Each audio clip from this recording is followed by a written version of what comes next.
Hello and welcome, everyone. We are live again on Eunuch Corner Club.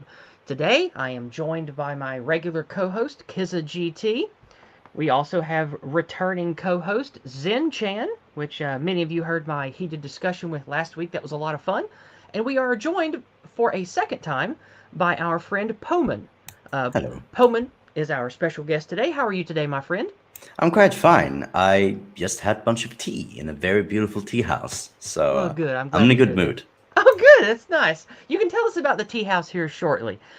KizzaGT, how are you today, my friend? I'm doing well despite having some despite being quite intoxicated, but I'm doing well, thank you. Yizz. I'm doing fine. It's been a long, hard week here for me, but I don't want to get into the particulars. We'll talk a little bit about that later. I know the feeling. Zen, how are you doing today, my friend?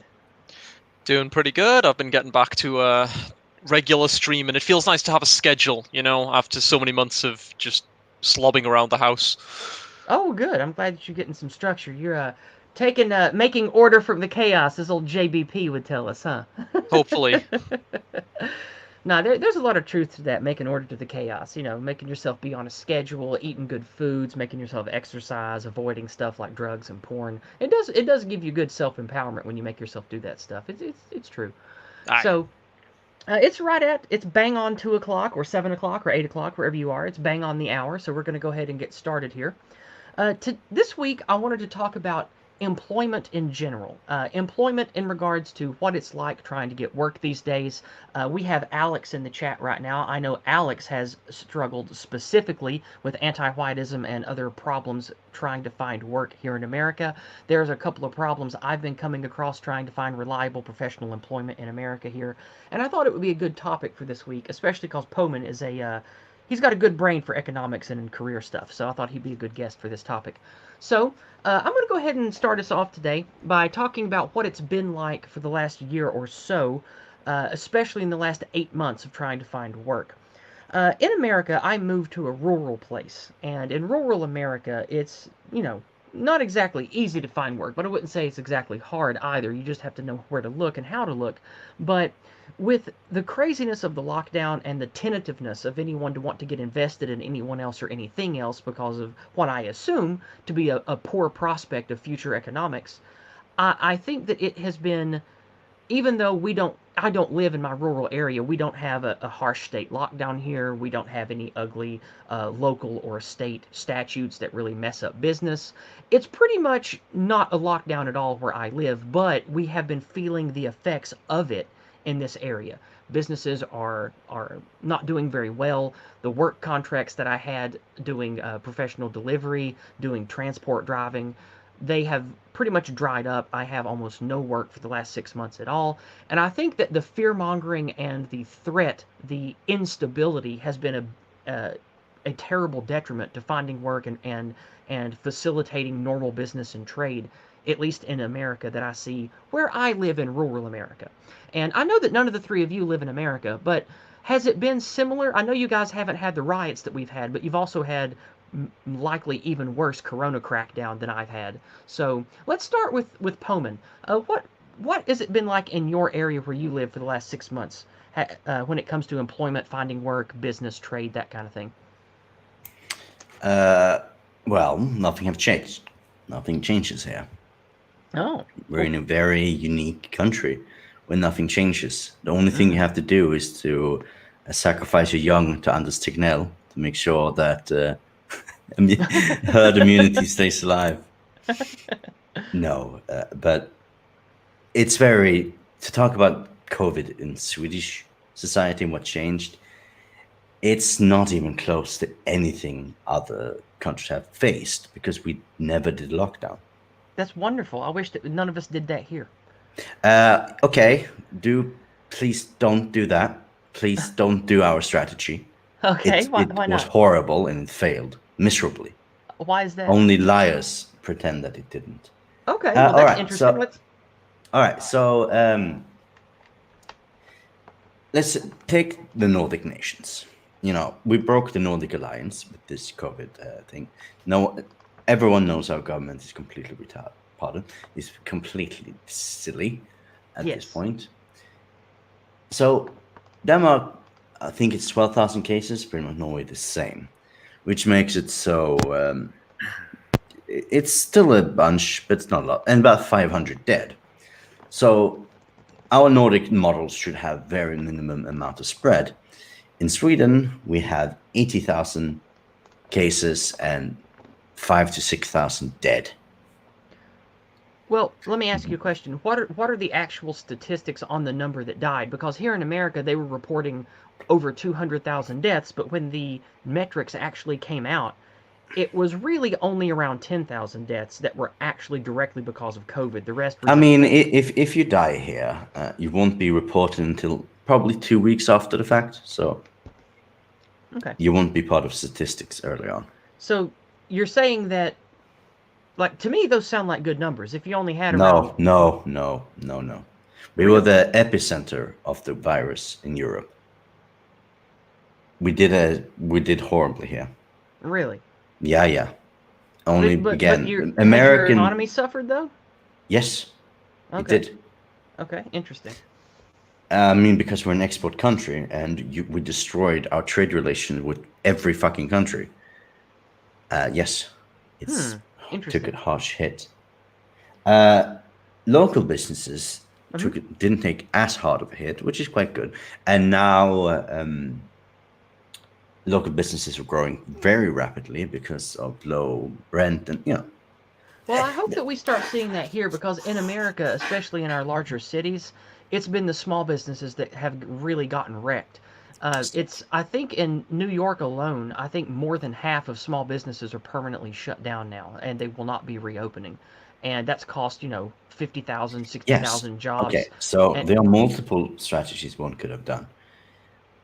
Our strategy by doing nothing was not the right strategy, but going full lockdown either wasn't the strategy either. Well, I would say full lockdown's even worse than doing nothing. I mean, no. I mean, yes and no. I think so. No, in the sense that, we didn't know the virus, how bad it was. You are talking out of hindsight, which I am too. Don't get me wrong. No. What I'm saying is, I'm not saying the virus doesn't exist. I know that it's a really bad virus, and it's a little more dangerous than just a regular flu. But it wasn't as dangerous as we thought it would be. If we went with early statistic numbers, if America didn't do any lockdowns at all, it would be, what was it? They estimated 2.5 million dead. Yeah, that was one of the early estimates. Was yes. Millions. So millions dead. That's what they went for when making the decision. Now we know in hindsight that the virus is just a little worse than the flu. Right. It's worse than the flu, but it's. But like numbers wise, it's not much worse. Numbers wise, like personally, I would much rather have the flu than COVID. But numbers wise, it's not much worse than a bad flu, right? Indeed. Right. Numbers wise, but we didn't know that then, and the way you're supposed to deal with the pandemic is through this type of strategy. So, and if you didn't do it, and if it was the worst case scenario virus, then 2.5 wouldn't have even been the case. 2.5 was the number with the lockdown if the virus was the worst case scenario virus. If you didn't do lockdowns, you would see 10 million dead, if not more. I don't know about that, you see, because if it really is, numbers-wise, a little worse than the flu and just as communicable as a flu. As I said, if it was the worst case scenario, which we... Oh, okay. I'm sorry. I misunderstood you. I thought you said if it wasn't. My bad. No, if it I was. just misheard you. The reason that I wanted to talk to you about what things have been like in the last 6 months is because in my rural area where I live, the closest thing you could even call a city is about a 20-minute drive. So maybe 10 miles, Yes. 15 miles away. And all of the little townships and rural farmsteads and ranch houses and little townships that have, a little strip mall that maybe has 5 businesses in it. None of them have shut down. None of them have closed. But since it's a rural area and I know people and I talk to everyone, they all report that business has been terrible this year and they're all losing money. Yes, and I think it's because of the spillover effect of all of these major cities just completely collapsing and it being an economic nightmare. Absolutely. And it seems that because of that, Nobody locally is wanting to take on any more employees. They're looking to downsize and get rid of the ones they have. And it doesn't look like that prospect is going to get any better in the next 6 months. It might even get worse. What do you think? Depends on what they do. I mean, if they start opening up now, which is the plan, and kind of try to do as they do here as well, open more businesses, because the point of an economic dip is it should encourage people to start investing again to make sure it goes up again. So a dip like this, because it wasn't an economic collapse, could actually make it so a lot of new businesses can start up. That's what we hope. What's going to happen, though, we'll see. It's up to the people. But it's really hard. It's really hard to say what one should have done when it comes to businesses.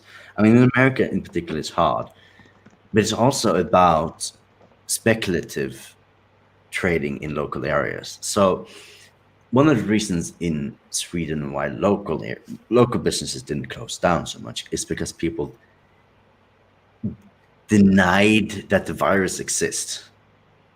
It sounds weird. I didn't get that at all from around here. If anything, in my rural area, people panicked way too much and they were way too scared. That's what I'm saying. Because in Sweden I didn't have the positive. They thought we're fine. Well, early on, most people were home because curve, but then after a while, even though it's still a pandemic going on, you still do your normal things, which keep businesses and markets going. But if you do not do that after some time, and you're still afraid, you still go with the idea that virus bad. If you go outside, you die. Then it's gonna kill markets because it's all about flow.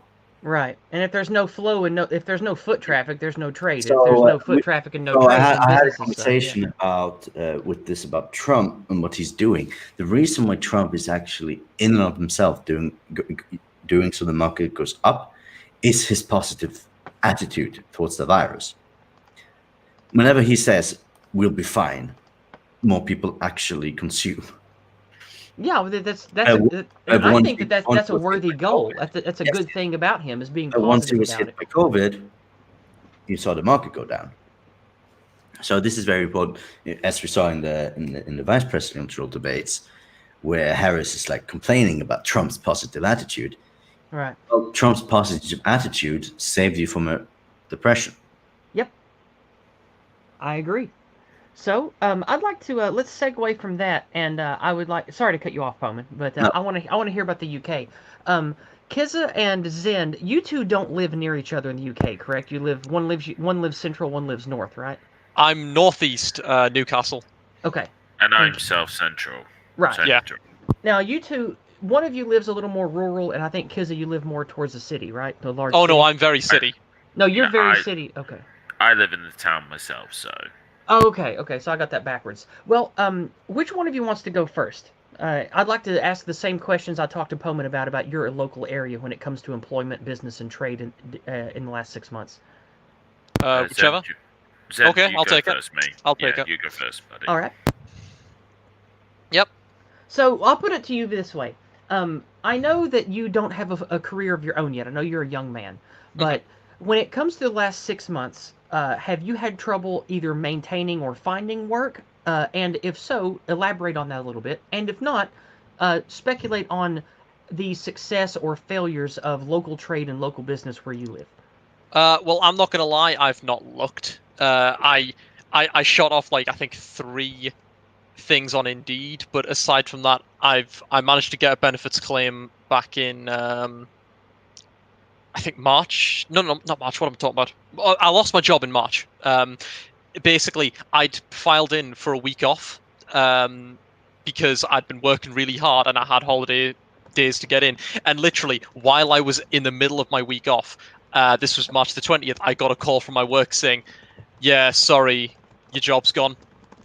We'll get you your holiday pay as recompense, but aside from that, we don't have a place for you anymore." So no furlough, none of that, just job gone.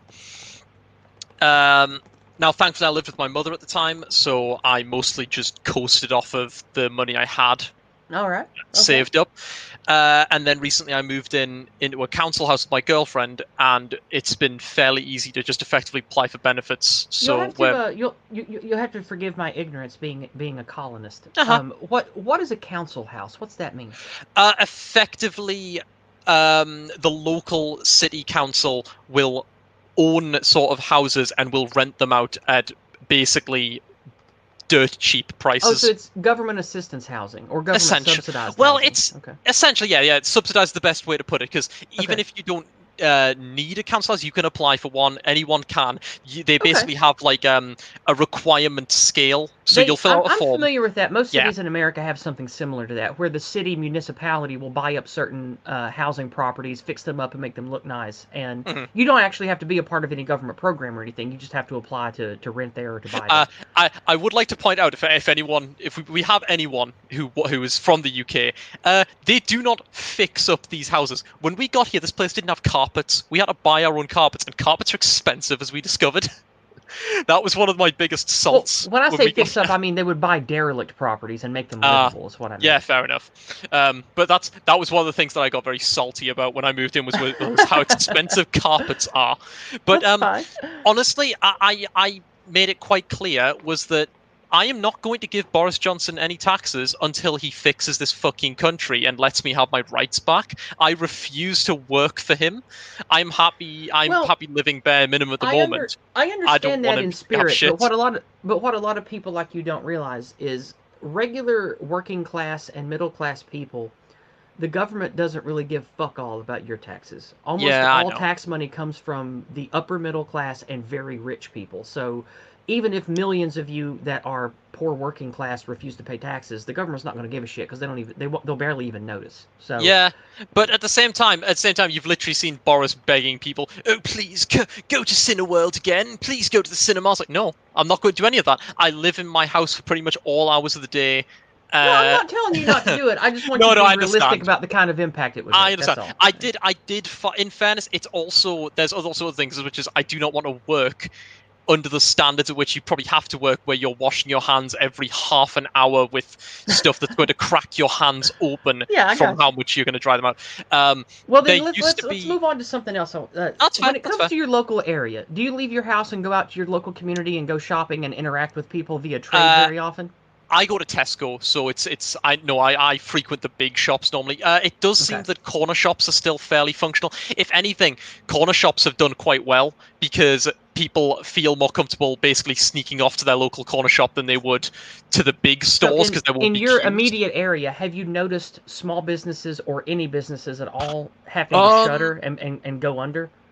I don't know if they are permanently closing, but it does seem like there's a lot more closed doors, but they may effectively be going into like furlough schemes. There's been a lot of that. There's been a lot of furlough scams actually, which has been a problem in the UK. Basically, really? But businesses would apply for a furlough, would pay its employers, but then its employees, but then those employees would go off and find like other forms of employment. They'd be basically getting like double pay during this. So there's actually been a lot of that's bad. Yeah. Dodgy. No.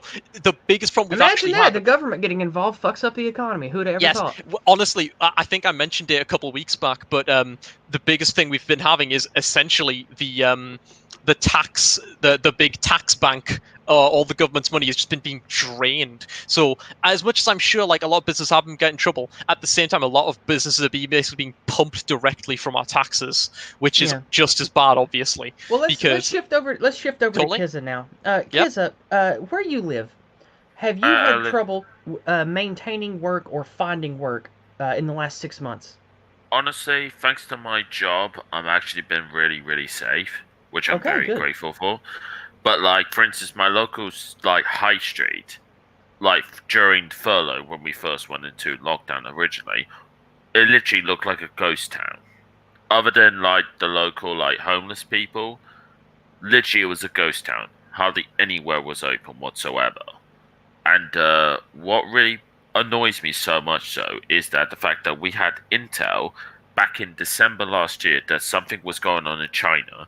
And Boris, because he's an absolute clown, did not shut travel from, not just from China, but the entire world. Because if you look at the countries which handled the COVID situation the best, all of them are predominantly from East Asian countries, which are nearing China because they know with China And how many viruses they're come used to out China's of that. bullshit, and they're used to sealing it up when they hear there's a Chinese disease outbreak.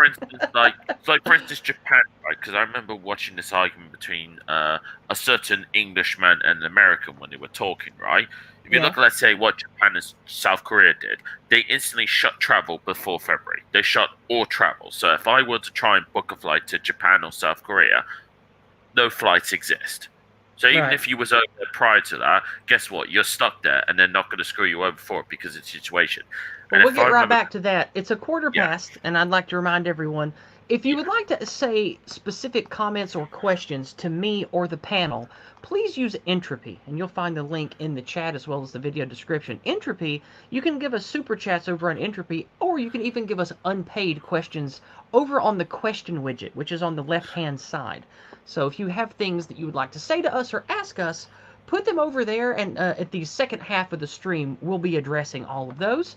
And of course, if you'd like to donate with financial gifts, there's Cash App, there is PayPal, and of course, like I just mentioned, you can give us super chats over on Entropy. And if you must, I still have Streamlabs for now, but I'm considering closing it because it's not very good, and almost no one uses it.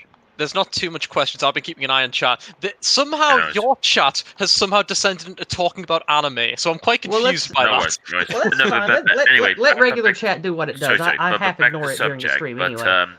But going back to what I was asking Kizza here is, since you got stable employment, that's fine.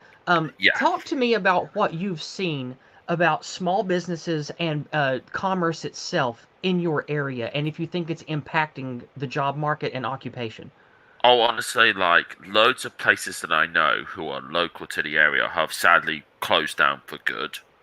I'm not talking about closed down and give some examples if you don't mind. I'd like to hear. For instance, one place I like to go to on a Friday, if I'm possible, is called the Race Hut, which is local to where I live, and that closed down for good because prior to they announced that, about a month before, they reconstructed the area to be safe for people to come back in. So we were like, okay, good, don't worry. Like, I was hoping that they announce it for an event, so I'd go and put more money than I would normally do to just to keep the place running. But they announced it was gone, and they were selling stuff off, so I was like, screw it. Here's some money from me, just to, like, stuff they were selling off. But, like, it just frustrates me so much. Like, this entire thing could be avoided. And I'm not talking about just in hindsight. Because what frustrates me is that, like, with governments, these people are supposed to be connected to experts and have all the information in the world, but they push through so many basic errors. And people say to me, like, oh, don't you like Boris Johnson or the Labour? It's like, I don't give a damn about Boris. He's a clown. He's a monkey. He doesn't give a damn about anything other than himself. And as far as I'm concerned, no matter who you have in charge, they would have done a bad job whichever way. And it really frustrates me because, for instance, in the UK, we had an Eat Out to Help Out scheme. And that was during when I had some time off from work through holidays, right? I threw a lot of my own money into local areas just to keep them running. Like, that was mighty white of you, friend. No, like, I'm talking like I spent a couple of £100 worth in local businesses and restaurants and stuff just to keep them going out of kindness.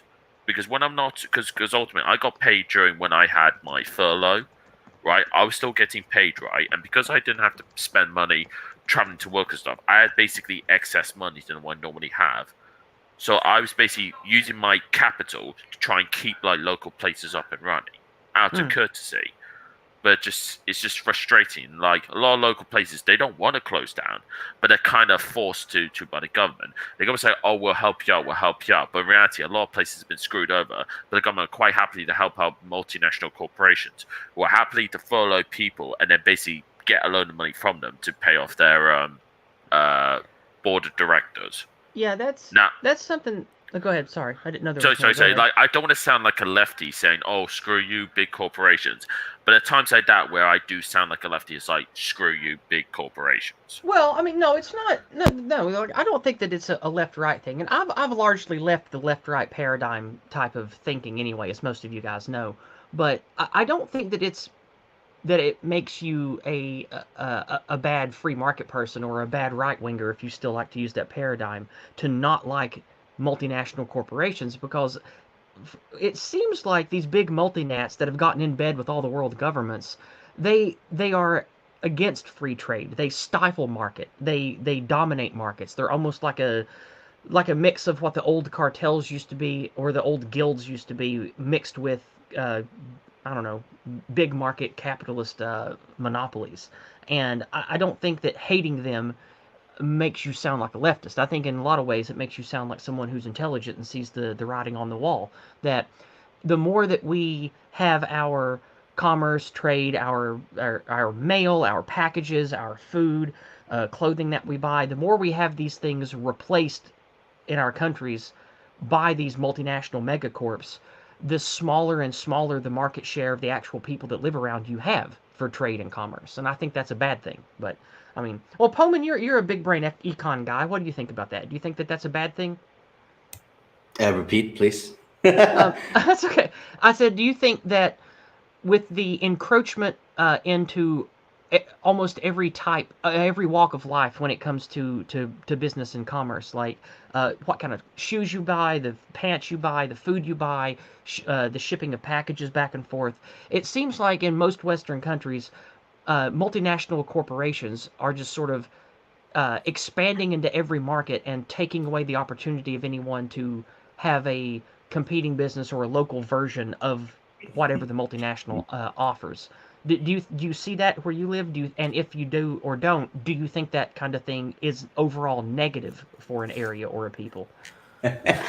Oh, that's a classic debate, my dude. That's a lot. I know. I've been really seeing it hurt people lately, and so I've been thinking about it a lot. God, like you're genuinely talking about it's a topic within capitalism has a lot, and usually, when enough traditionalist and more conservative people that talks about the errors of capitalism by it's not having any sort of culture.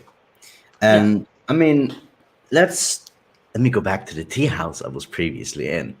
So the lady, do. I would love to hear about that. Yes. So it was, and I was in the Wonderland tea house, and it was gorgeous.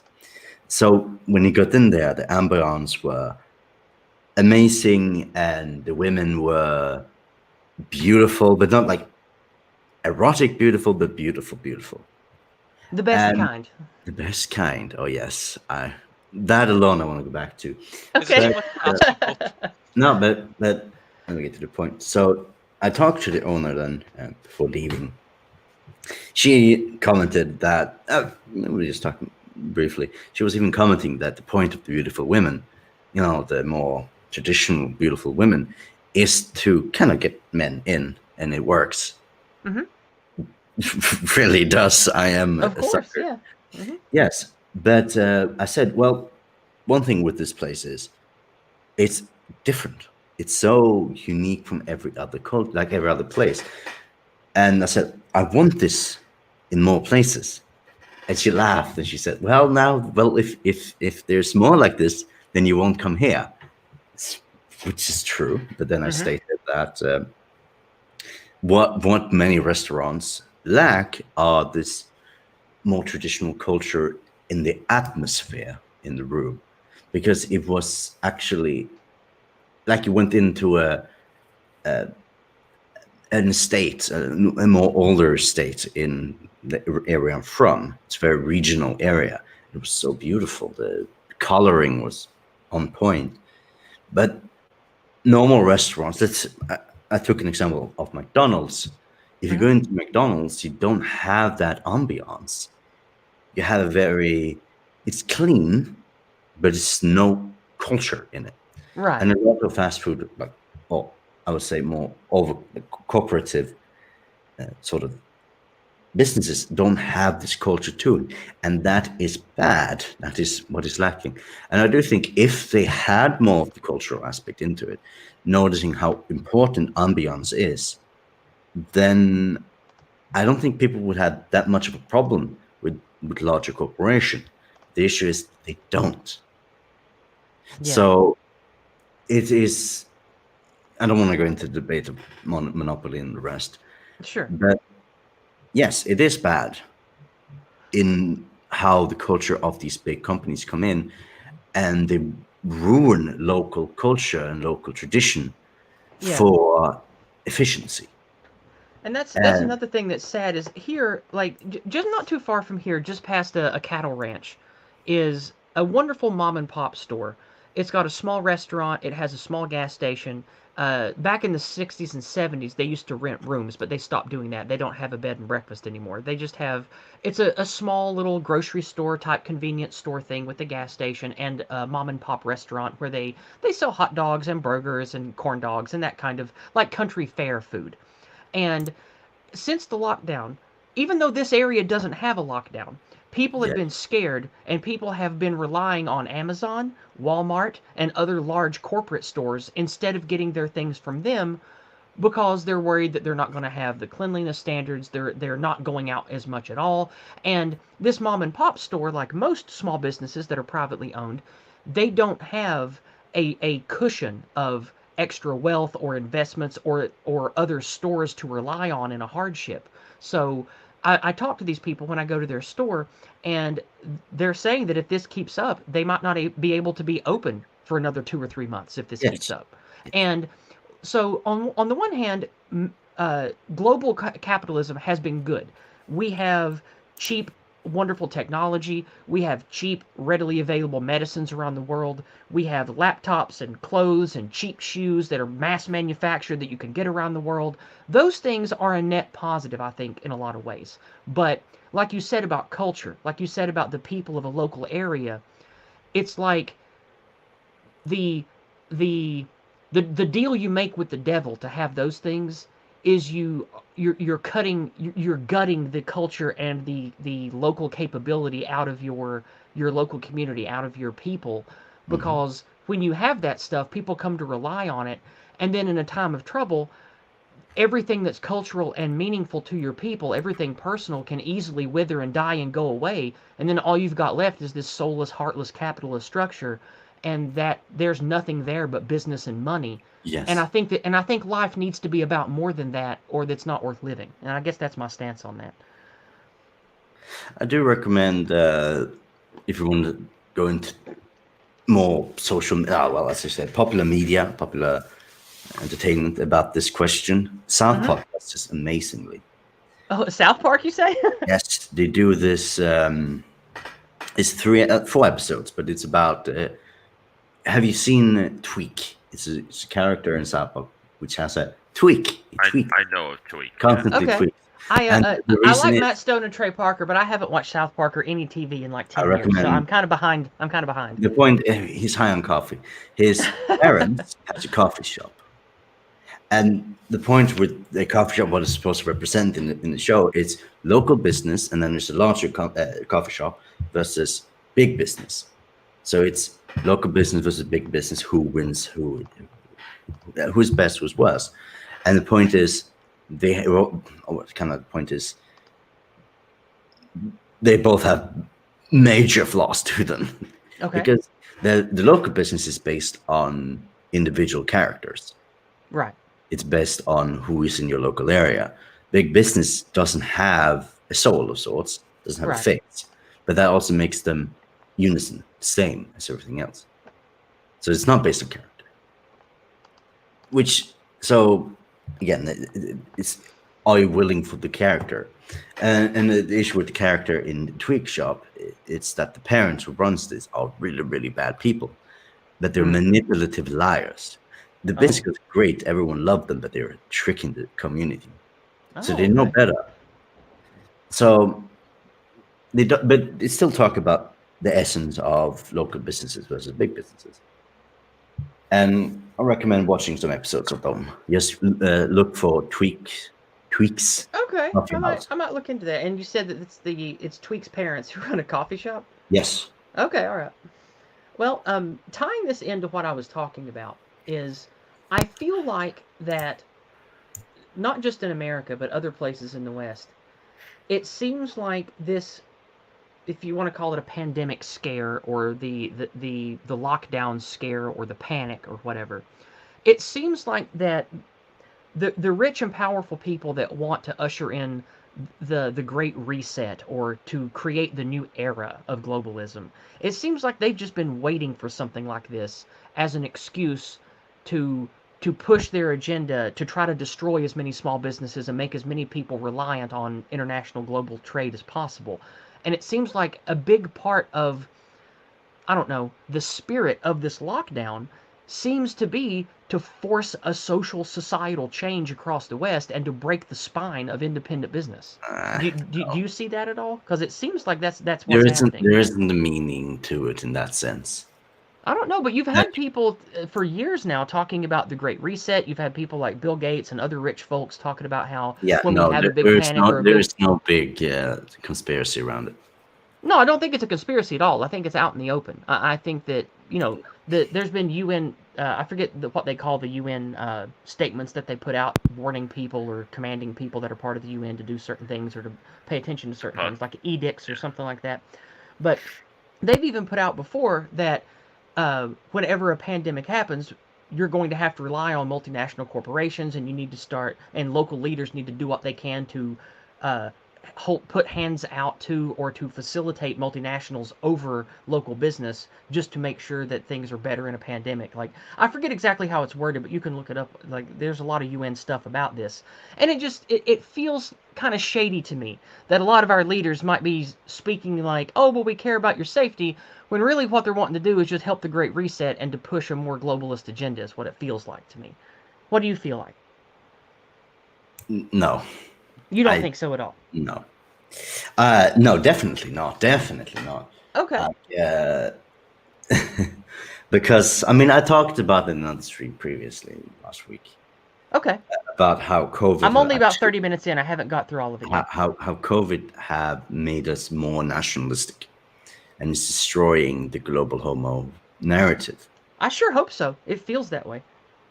Yeah. So if this was a big thing for global homo, whatever we like to call it, to usher in a new era of them. No, No, I don't think they're successful. What I'm saying is it feels like a lot of these mayors and governors that are being way, way too oppressive with shutting down businesses and persecuting people and all this. It just seems like that they don't care about the well-being of their constituency. So what do they actually care about? It's all part of a bureaucratic system. So, me and Joe, I guess. Okay. We talk a lot about why the system is what it is for the moment, especially in America. And it's genuinely, sadly, only one thing. And it's paperwork, a lot of bureaucracy, a lot of policies, a lot of paperwork that hasn't been thought through. It's been badly put together that you have to be inside of, because what is written on papers is the law, more or less, sadly. So you just got to do what's in the papers. It's just, sadly, the issue with America for the moment is so bureaucratic. Same thing with the EU. Same issue there. Way too bureaucratic.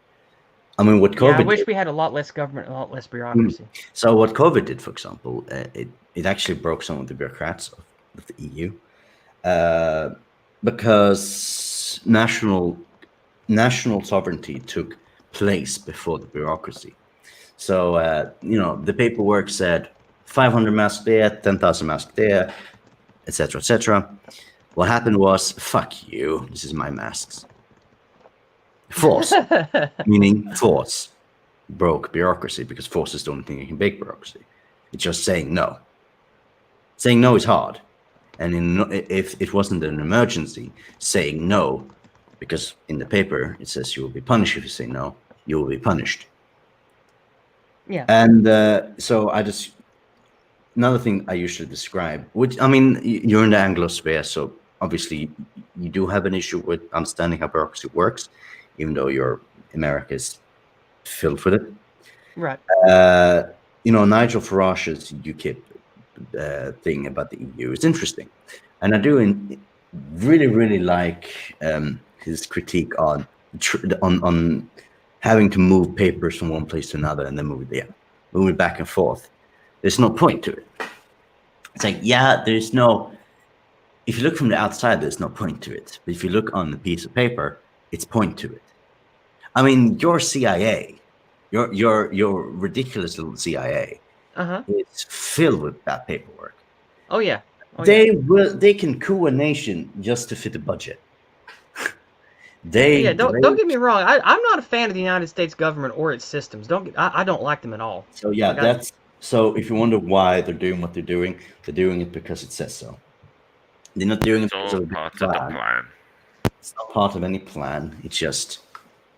So you're saying that what I see as perhaps being in service to wanting to help facilitate some kind of change, you're saying that it's not that at all. And again, I'm not saying there's some connected grand conspiracy. You're saying that it's just fallout from them being part of this bureaucratic machine.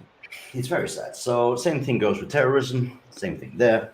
The new Boogaloo Boys and what's written about the Boogaloo Boys and how the CIA is handling it, which is they're breaking the Geneva Convention, doing quite a lot. It happens. Why? Well, because they wrote about it in a report. And what's on the report states what's true. I've done some bureaucratic nonsense, and I want to hang myself.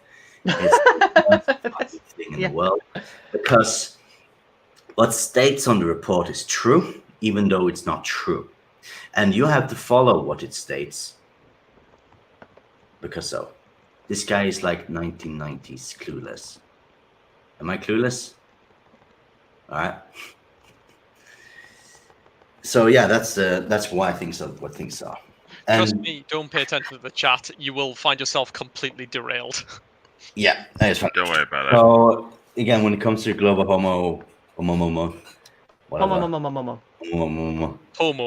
I genuinely find like there's a point to it because it's again paperwork, but it's not really thought out as much as one thinks it's thought out. No, I don't think that, because I had to come to a harsh understanding a long time ago that the world is ran by basically bell curve normies or idiots. Who just want to get a paycheck and don't really put much thought into anything. Whether it's a doctor or a lawyer or a politician, almost everything that gets done in the world and in governments is just by people who are just regular bell curve people or morons and just trying to get through the day. I get that.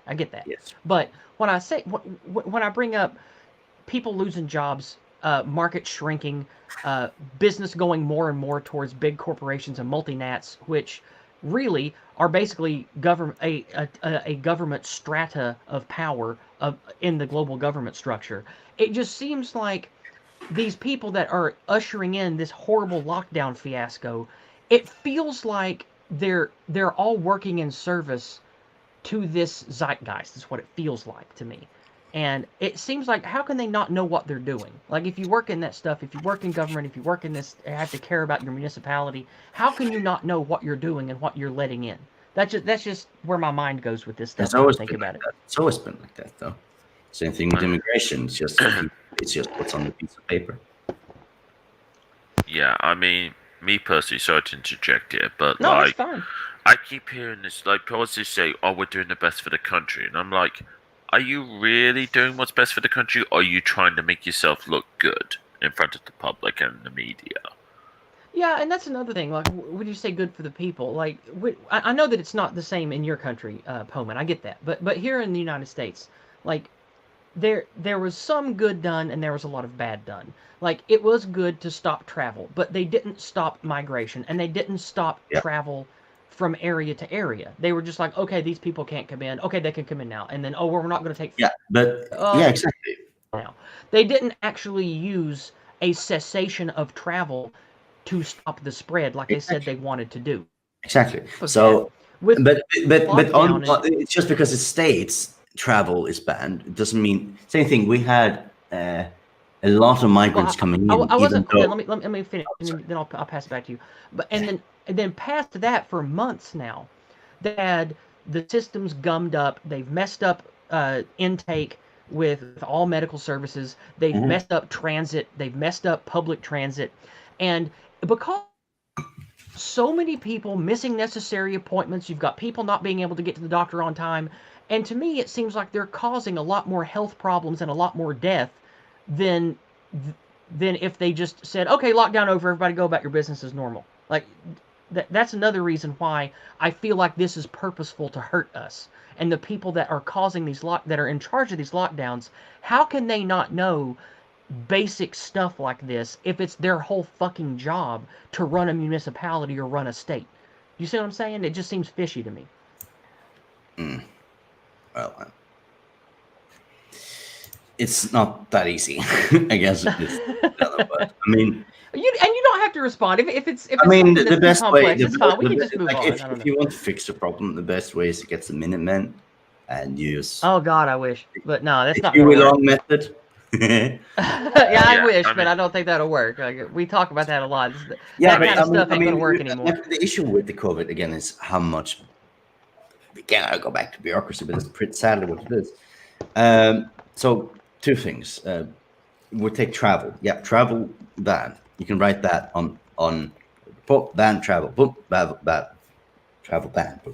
The migration isn't the same as that sort of travel, and they haven't banned that. They should have banned that too, but they didn't ban it, which is really stupid. Right. But because it's on the piece of paper, it says that type of travel, not that type of travel, therefore migration could permit. We need essential workers, so we're going to import 9,000 people from the EU to do this. There's definitely, that's a deliberate choice. That wording of that is a deliberate choice, and it's awful. So that's very true. But one of the things that's very interesting is how it was written about what's allowed or not allowed during COVID. So school's not allowed, but having 20 kids in a classroom is allowed, as long as you don't teach. That's so weird. And like, that's another thing. It's like some places have a lockdown rule where you can't gather just to have booze, but you can gather to have food and booze, or you can't gather just to have a party, but you can gather if it's a religious service, or vice versa. Some places don't allow religious gatherings, but they do allow non-religious gatherings if it's a protest. It's just, it doesn't make any sense, and it seems like these idiots that are in charge of all these lockdowns, it's like, have we really gotten to the point in society where all these people in our bureaucracies are just absolute morons that don't realize what they're doing? It's always been like that. You need to look at every type of business you do. What people does it attract? Bureaucratic work is very lazy people. I'm sorry. Okay. It's lazy people who want a paycheck every month, secure a job. So whether or not low IQ, just not driven people that not very driven people, because they are focused on other things, which means there's going to be a lot of bad formulation, which is going to cause a lot of dead, and etc. etc. And it's the same thing when it comes to the EU. When I was in Turkey, a woman there who, a political active person, she complained about the EU killing people and fighting against democracies. And I kind of laughed at it. It's like, yeah, welcome to a very Germanic system. The way we formulate is, we don't care about dead people because it's a number. It's a number on the paper for the bureaucrats. Oh God, it sounded like Ferosh. They say bureaucrats in Brussels. No, it's not. But absolutely, it's true. It's absolutely bureaucrats in Brussels, or whatever you want to call it. Yeah, that's absolutely the case, because they are away from reality where people actually are. When they write and when they formulate, they don't do it based on empirical facts. They just do it based on simplicity of language, which it catches a lot of errors will come into that piece of paper. And that piece of paper decides whether a person in the East dies or not. Well, the reason that before we get off this topic completely, the reason that I feel like the stifling of economy, and all the fallout from it, to not have to repeat myself, I feel like that with what I've seen on television and on videos and what I've read in the last decade about, everything from the Party of Davos to Bill Gates to the neocons and the shills in America, it seems like they have been wanting a way to force people to have to be economic wage slaves to these big multinational conglomerates or to the state itself. And it's like, to me, it makes too much sense. It's too convenient that all of this is just sort of snowballing towards what these fuckers have wanted for the last decade, for this to just be a coincidence. And I know that makes me sound conspiratorial, but I mean, I can't help what I see. You know what I mean? I have some things to talk about on that, if we're on that topic. Go ahead. Go ahead. We'll let you talk a bit. So I mean, I live my life by Hanlon's razor, which, if anyone who doesn't know, is never ascribe to malice that which is adequately explained by incompetence. I know, but that only goes so far to talk about how this all connects, man. No. I agree. That's okay. But you know, you can't assume that everyone who becomes part of a conspiracy is actually part of the conspiracy. Sometimes all it takes is one person at the top lying, and then the rest follow using those lies. But there was again, I'm to reference modern media, but it's good modern media. To quote from the second Captain America movie, we were founded on the belief that humanity could not be trusted with its own freedom. What we did not realize was that if you try to take that freedom, they resist.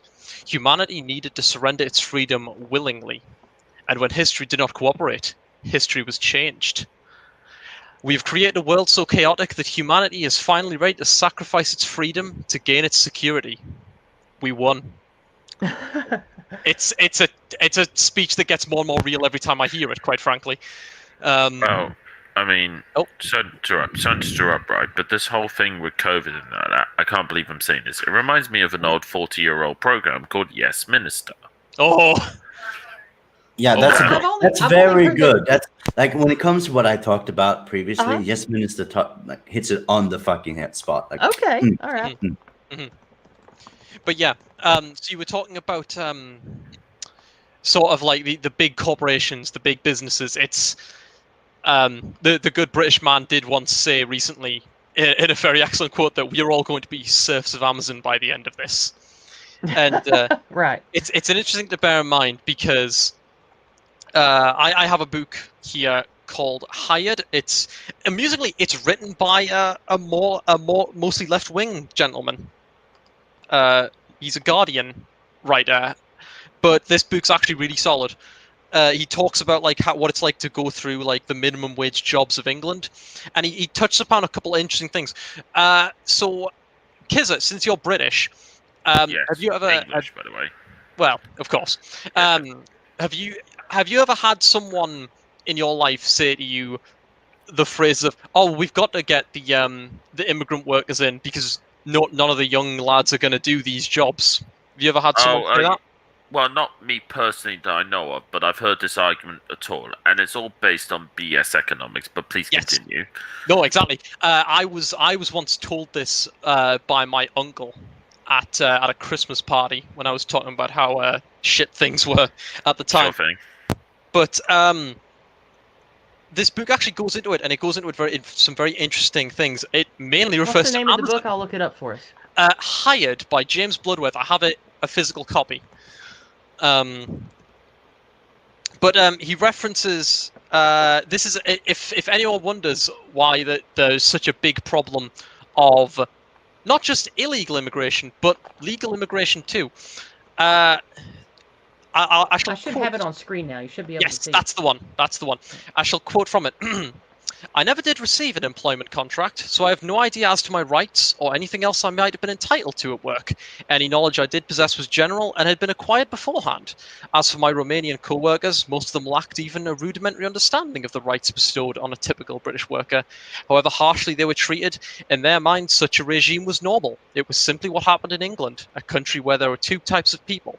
Those who want you to go home, and those who wrote letters to liberal newspapers waxing colourfully about how wonderful and hard-working you were.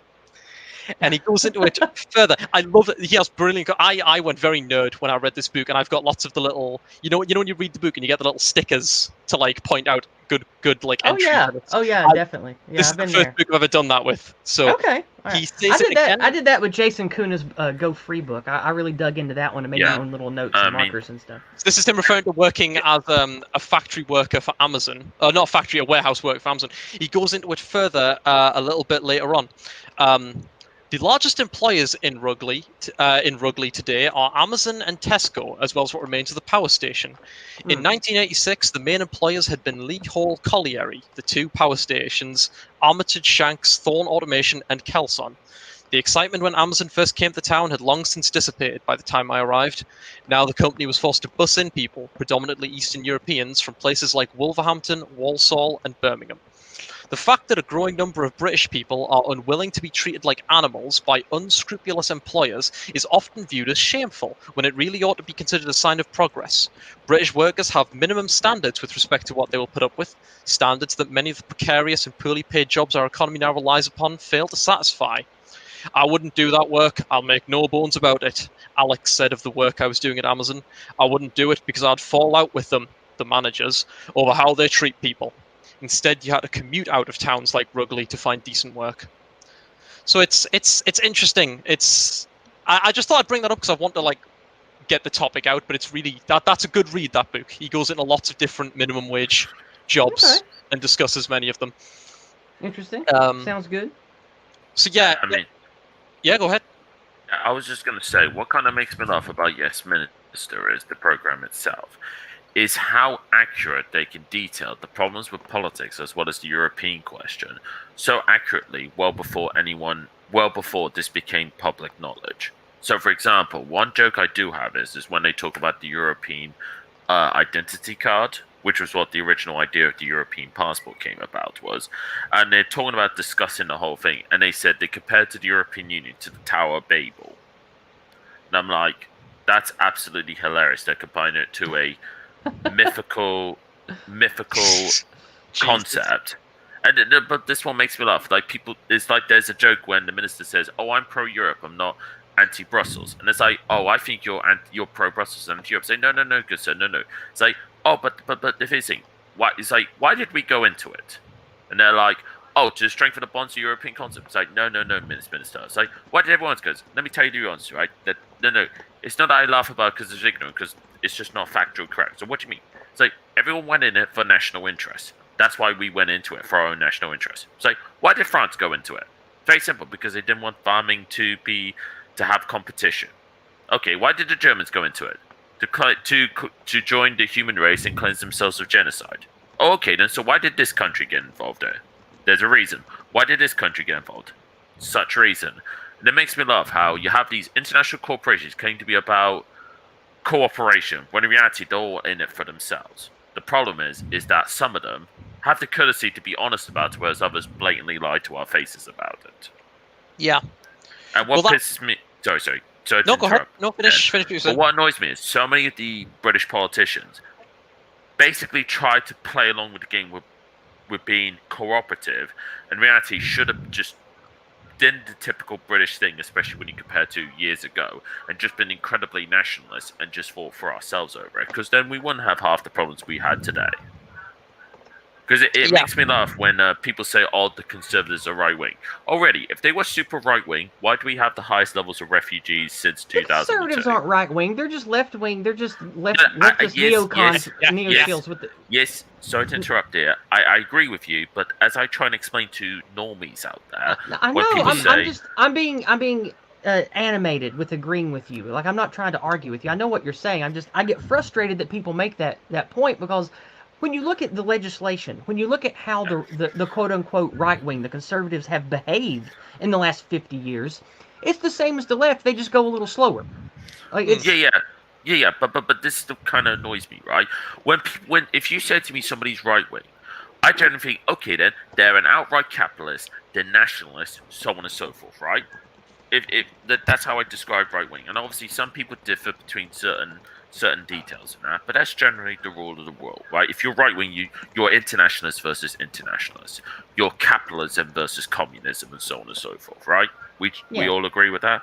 Now, the thing with that is, right, if someone says somebody's right-wing, but doesn't ultimately fit the genuine description of someone's right-wing, then I ask themselves, well, what do you call right-wing? How on earth are these people right-wing? Now, for me personally, I would argue the last time the UK government had a right-wing government, I mean actually right-wing, was World War II, with Winston Churchill.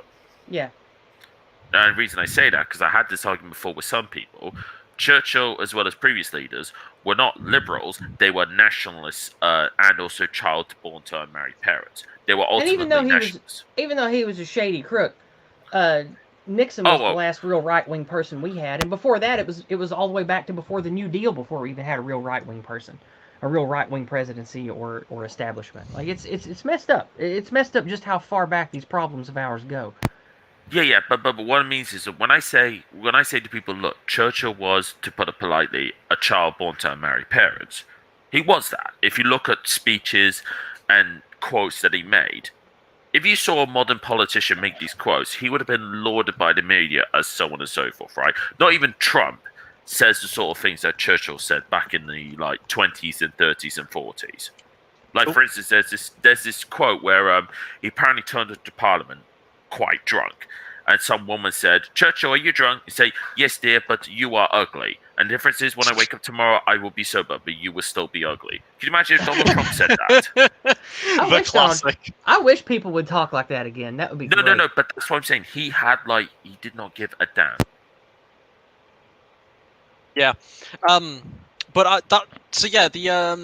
I just want to say it's interesting that modern day we believe that taking in immigrants and giving them jobs, that's so laudable. It's like, no, we're making effectively slave classes in our countries, and no one seems to want to talk about it.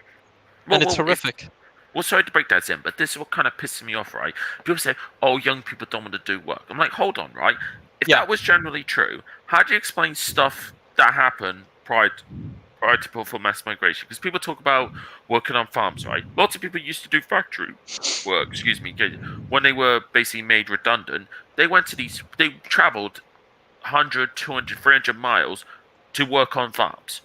What was the excuse? So how do you explain that then? Well, I would say the excuse would be back then they didn't have benefit systems. But that's more reason to my eternal argument of scrap the benefit system. I say as someone living on the benefit system. Well, yeah, but this is the thing, right? I don't have an issue people being on welfare if it's something beyond their control. Yeah. I don't have an issue with that. So people who are made redundant because of, for instance, COVID, I don't have an issue with them. I'm very sympathetic to this. What annoys me is when people deliberately go on welfare when they don't need to. Hence the expression, to quote people from those who lived under the Iron Curtain, they have the term known as a social parasite. Yes, very much so. That's a genuine term. I can't remember if I remember Yuri's mentioned the term. No, actually, I remember V mentioned this term. A lot of people mentioned that term. I've heard it for a long time. It's definitely back before I was born. But this is what kind of frustrates me with COVID, right? Like, for me, I don't like big government, as anyone will say. I don't like big government. But here's the thing. One thing I will agree on, big government is great, is better than small government when it comes to time of crisis or war. Well, yeah, but that's very much in the minimum. I think big governments are really good at starting wars and getting people fucked over. But yes, what I'm saying is, right, if you were to take World War II in the United Kingdom, right, the UK ceased to be a democracy. We were basically, effectively, I don't think there would have been a World War I or II without manipulative big governments manipulated by international money. But yes, let me explain, right. During World War II in the United Kingdom, right, the UK basically ceased to be a democracy. Quote-unquote democracy, right? It was effectively, the UK basically became a dictatorship and was big government because of the situation in question.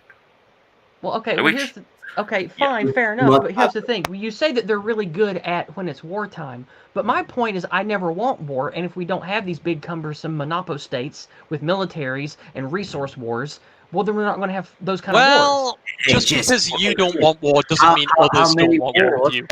No, I'm not saying having a defense force is bad. I'm saying warmongering and the kinds of wars you brought up are because of resource battles, because of international money manipulating governments. And I don't think we would have had that with just local shit. With small government. But yes, but here's the thing, right? I'm not talking about, for instance,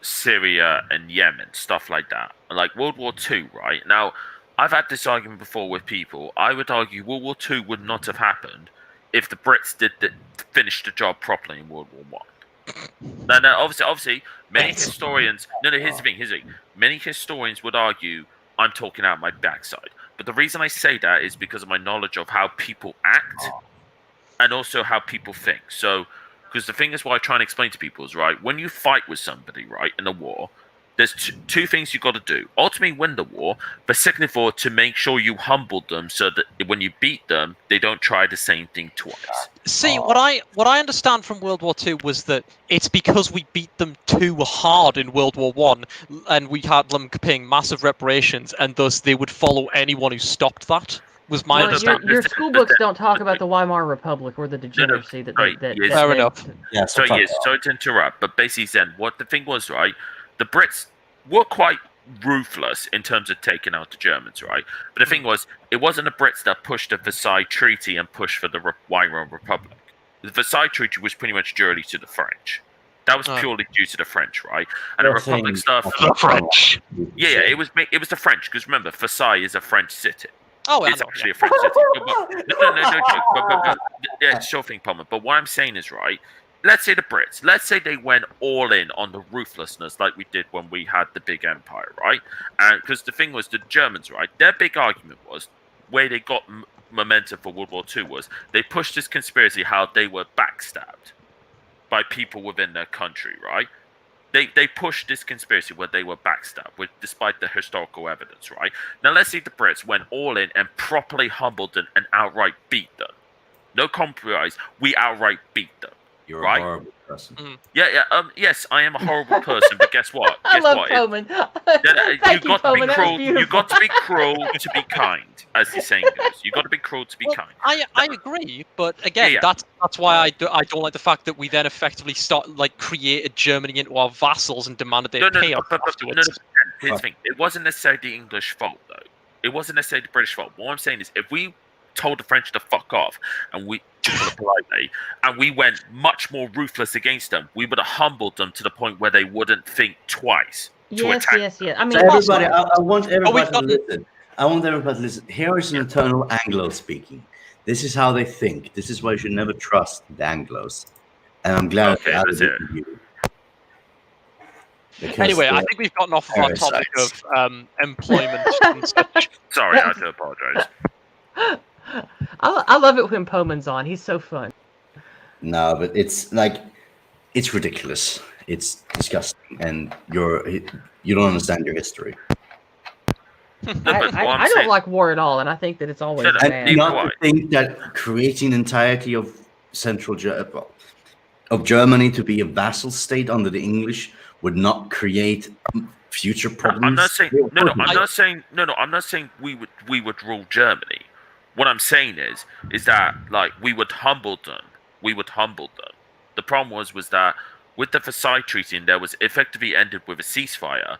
The French basically gave a lot of the certain people in Germany a victim complex to be able to rise up and start trouble again. Exactly. I just want to say, Yizz, I'm not opposed to all wars. Some wars are necessary. # not all. I agree. Okay. I fully agree. I would fully support a war against China because of their human rights abuses. I didn't say that I was going to stand my ground and oppose every type of military engagement. I said I don't like wars, especially the brother wars that we've seen in the last 100 years of Europeans killing Europeans. Fair enough. None of that should have ever happened if our leaders gave a damn about us and weren't hoodwinked by the Bolsheviks. But we can't talk about that much on YouTube or we get shut down. So I wish America would stay out the Middle East. It's rather pointless. But yes, employment and employability. Anyway, the topic of the stream. We are past the 1 hour mark now. We are, and we talked about the things that I wanted to talk about with employment. I asked each guest different things. Our special guest, Pomen. Pomen, would you like to radically change the topic to something that interests you, or there are questions you have for me or the panelists? Anything come to mind? Not particularly. I mean, I can talk a little bit about what I've done, but I don't feel like this is that. Okay, then before we segue completely away from this, let's address the question widget over on Entropy. Ooh. And then we will check DLive to see if we have anything going on DLive. Okay. Over on Entropy, we have the Sweetestani Hobo. I hope that I said that correctly. The Sweetestani Hobo says, about us in Sweden not locking down.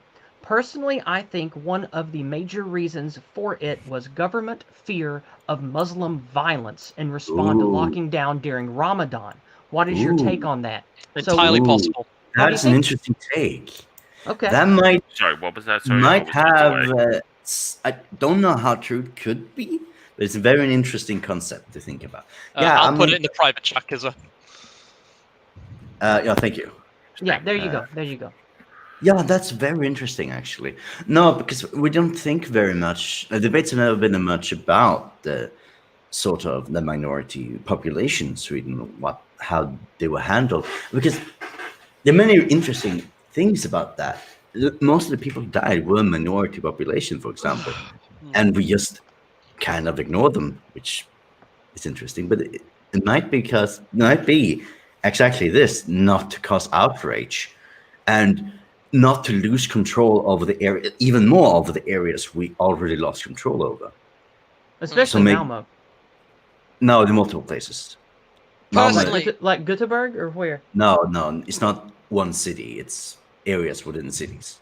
That's what I'm talking about. Like aren't there no-go zones because of Muslim gangs in both Göteborg and Malmo? Yes, and Stockholm and many other places. Yes. Yeah, okay, all right. Personally, after everything I've seen in the UK, I believe this just to be a massive overscare, because we just had it come out that the average age of people who've died of COVID in this country, according to the statistics, is 82, which is 2 years above the natural death average age. At the same time, I've also heard stories of people who are in their 90s, and even one person who was in, I believe, 104 who have survived this thing. So I believe these lockdowns have been ridiculous and completely unnecessary and are completely ruining our country. We literally recently had Boris Johnson's, I believe, his secretary, essentially say, yeah, lockdowns don't work. Because, did you hear about this thing with 7,000 scientists? No, I haven't actually. You haven't? No, okay. If I'll quickly drag up a proper description, because hang on, 7,000. No, BBC. If you want to screen share, you can. Go ahead. If you want to screen share, you can share. I'm just digging it up. That's all. Okay, sure. Share screen. Yep. Here we go. Here we go. So this is from the Independent. Can you see this? Yeah, we got it. There we go. It just took it a second. I told you the internet here in the middle of nowhere is pretty slow. Yes. So Downing Street has rejected the call of the Great Barrington Group of scientists for an end to lockdown measures, saying their argument rests on an unproven assumption. The controversial Great Barrington Declaration, which was signed by more than 7,000 scientists and doctors worldwide, calls for a new strategy where it allows younger people to go about their lives as normal and specifically locks down the elderly and people with medical conditions. So effectively what I suggested from the very start, lock down the people who you think are going to be at risk from this thing and let the regular healthy people live their lives like normal. Listen to you sounding like a statist talking about locking people down. If we had to. If we had to, this is me taking the middle ground. Okay. What about the government just coming out and saying, "Hey, old people, sick people, those of you who take care of the elderly and the sick, use responsible social distancing. We're going to lock down all travel for the next month. Everybody just be smart." And I would have That's been fine all with that should too. happen. I don't think that there should be any crackdown or lockdown or anything. With what we have now, even this is still a step down from what we have at the moment. But effectively, hold on, where does it say it? Boris Johnson's official spokesman. What I would also say, it is not possible to rely on an unproven assumption that it is possible for people who are at lower risk, should they contract the virus, to avoid subsequently transmitting it to those who are at higher risk. So what they're basically saying is, well, if we did this thing where we lock down the older people and the at-risk people and let young people go about, well, they're still going to catch it from the younger people. And it's like, so you're telling me that lockdowns don't work then? You've just said it. Yeah, well, what they say and what they mean are always two different things. Yes, but I can look exactly at what they're saying, and they are specifically saying the lockdowns don't work. Yeah, but what kind of annoys me is, and I've heard this argument before, I'm sure Yizz and Pomen have seen it as well, that a quote-unquote quarantine means that you lock down the high risk, but you allow those who are low risk to go about their business. Right? Mm-hmm. Whereas effectively what we had somewhat, and Shaw's the same with many other European and other Western countries, was effectively a pure power play of tyranny. Oh yeah. Yeah. Well, I mean, here's the thing: is like the public seem to be in support of it every time a poll gets put out, as anonymous as it can be, or as from every single side. Thing though, sorry, like all of this lockdown. I mean, it's technically national lockdown. So if you guys are against the global homo, then these lockdowns are a positive. Well, here's the problem. Yeah, because they're going to make people really angry and want to push back and never want to have this kind of shit again. Well, but here's the sorry, Zenn, but what properly annoys me is government are there to mainly deal with international affairs, right? That's something we can all agree with, right? No. What? Well, no. Depends on your argument. This is an argument I've wanted to have for a while, is a debate on what a government should be there for. So if we can maybe table that for another stream. We can do that for another stream. That's no, but what I'm saying is, like, one thing that I generally found that most people agree on, give or take, is the government's there to deal with international affairs. What the fuck? I have always argued that your government is there to protect your human rights. Oh yeah, for sure. But let's be frank here, the average Joe doesn't go to the World Health, like for instance the World Trade Organization, discuss trade deals, for example. Sure, but surely businesses would do that. Yeah, but what I'm saying is, one aspect of government is to deal with international affairs, for example, right? Okay, now, one aspect, yes. Yeah, that's one aspect, right? Now, what kind of pisses me off is the government, with all their intelligence fucking access, right? They should know full well what was going on in China, because we have official evidence back in December that something was going on, and they didn't think, right, we're going to shut the borders down and shut all travel off because of this. Now, if, let's say, Boris, because they did this in Japan and South Korea, they said, right, we're terminating all travel because there's a virus in China, I don't think most people would have minded so much. Yeah, I don't think myself, I don't think so myself, I wouldn't have minded so much because I would have said, fair enough, that's government being proactive. By the way, we don't have any questions over on DLive, but I would like to give a shout out to Traddad, Sanders, Tasia Michelle, or Tasha Michelle, depending on how you say it, I don't know. Thank you for all my DLive viewers. I do appreciate you guys coming over here. Feel free to chat more, ask questions if you want, and remind me to open the lemon chest at the end. So back to you, Kizza. Sorry. Yeah, I was going to say, Kizza, do you remember what the name of that one company is that always do the big UK polls? I can't remember what they're called. Well, YouGov, that's it. Thank you very much. Yeah. Well, YouGov, the problem is with YouGov, right? And I'm pretty certain this is the case. They tend to base their polls generally in London. They don't base it in other parts of the world. But the problem with polls is, as the expression goes, there's no such thing as opinion polls. There's only published polls, as the saying goes, give or take, right? Now, for me, like I said before, like I'm not someone for big government, but for instance, if you look at what Japan and South Korea does, I have huge amounts of respect for what they did, because although they are different to what we are, they were very proactive in the sense that they said, right, we're not having any trouble whatsoever, and you look at how low their cases are despite their populations, how dense they are, they've done vastly superior than what any of us has in Europe and North America has. But the thing is, though, is that they haven't necessarily, to my knowledge, I'm sure someone in the chat or anyone here can correct me on this, they haven't imposed the sort of lockdowns we've experienced. They basically said, right, shut the borders down. Okay, obviously, wear masks and whatever, but they haven't imposed, like, business shut down completely and basically screwed their economy. Well, it's been a nightmare. I mean, but even if we don't trust the YouGov polls, then... I mean, I can go off of my my own personal experiences. My mother, my father, my grandmother on my mother's side, they're all fucking terrified of this virus, or at least claim to be to my face when I'm telling them this is a load of shit. I mentioned my mother, even though I show her evidence after evidence after evidence, I even get my mother to watch Dave Cullen over at Computing Forever, and she's still deathly afraid of the virus, and she believes the mainstream narrative about it. It's so sad. It's brute. It's both. It's Yuri Bezmenov's level of demoralization and it's indoctrination. Like my nana, she is. I talk about this in Discord, but I'll talk about it on stream. My nana is someone who was effectively a mother to me as I grew up. I love the woman to the end of the day, but like. So she's recently, since we got our new house, has been like coming over to just bring me snacks because she likes doing that. It's how she comes and checks on me. And for the last couple of weeks, because they've brought in this... No, I'm actually, Yizz, I'm massively underweight. I'm massively underweight, actually. Sorry, I just wanted to tease you in case you were a chubby puppy. No. My snacks is crisps, not chocolate. That's how you stay Go skinny. ahead. That's fine. Go ahead. No.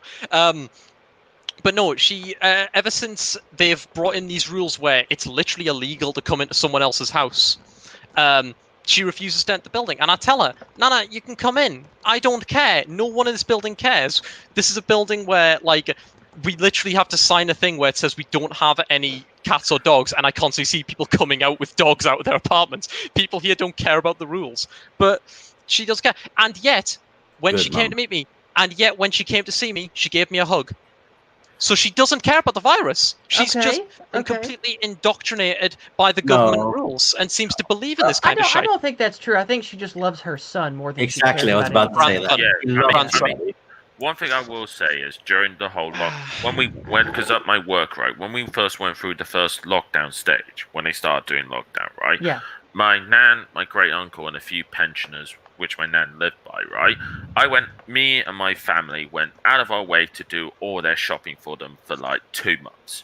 We went out of our way to do the shopping for them because they wanted to go out, but they were erred on the side of caution because it's not to say that they trust the government, but they're more like, because obviously they're a lot older than us, they're pensioners, they decided to err on the side of caution. It's clever. That's very clever. Yeah. And we went out of our way to do all their shopping, and we didn't haggle them for money. We're like, look, pay us back whenever we want to, whenever you get the money, obviously. I did that for my mother, because like many of you know, I take care of my mother's not really elderly. She's not even quite 70 yet, but her husband has both Crohn's disease, liver failure, that combines negatively with the medicine he has to take because of his Crohn's disease, and now he's got stage 3B colon cancer. So because of the meds he has to take, because of how he is, they're very scared of any kind of outside pathogen, and they were already pretty terrified before there even was a corona whisper, all right? Like, they were already that way. And I also have to help my partner husband person with his mother, who is going through chemo and cancer too. So we were already in the habit of being very careful. I was already wearing a mask and gloves when I had to deal with people in the public because, you know, I do my best to not bring home pathogens to people who are already immunocompromised. But here's the thing. If you have an entire society that's wearing these millions of masks and throwing filthy masks and gloves everywhere, it's not really helping contain anything.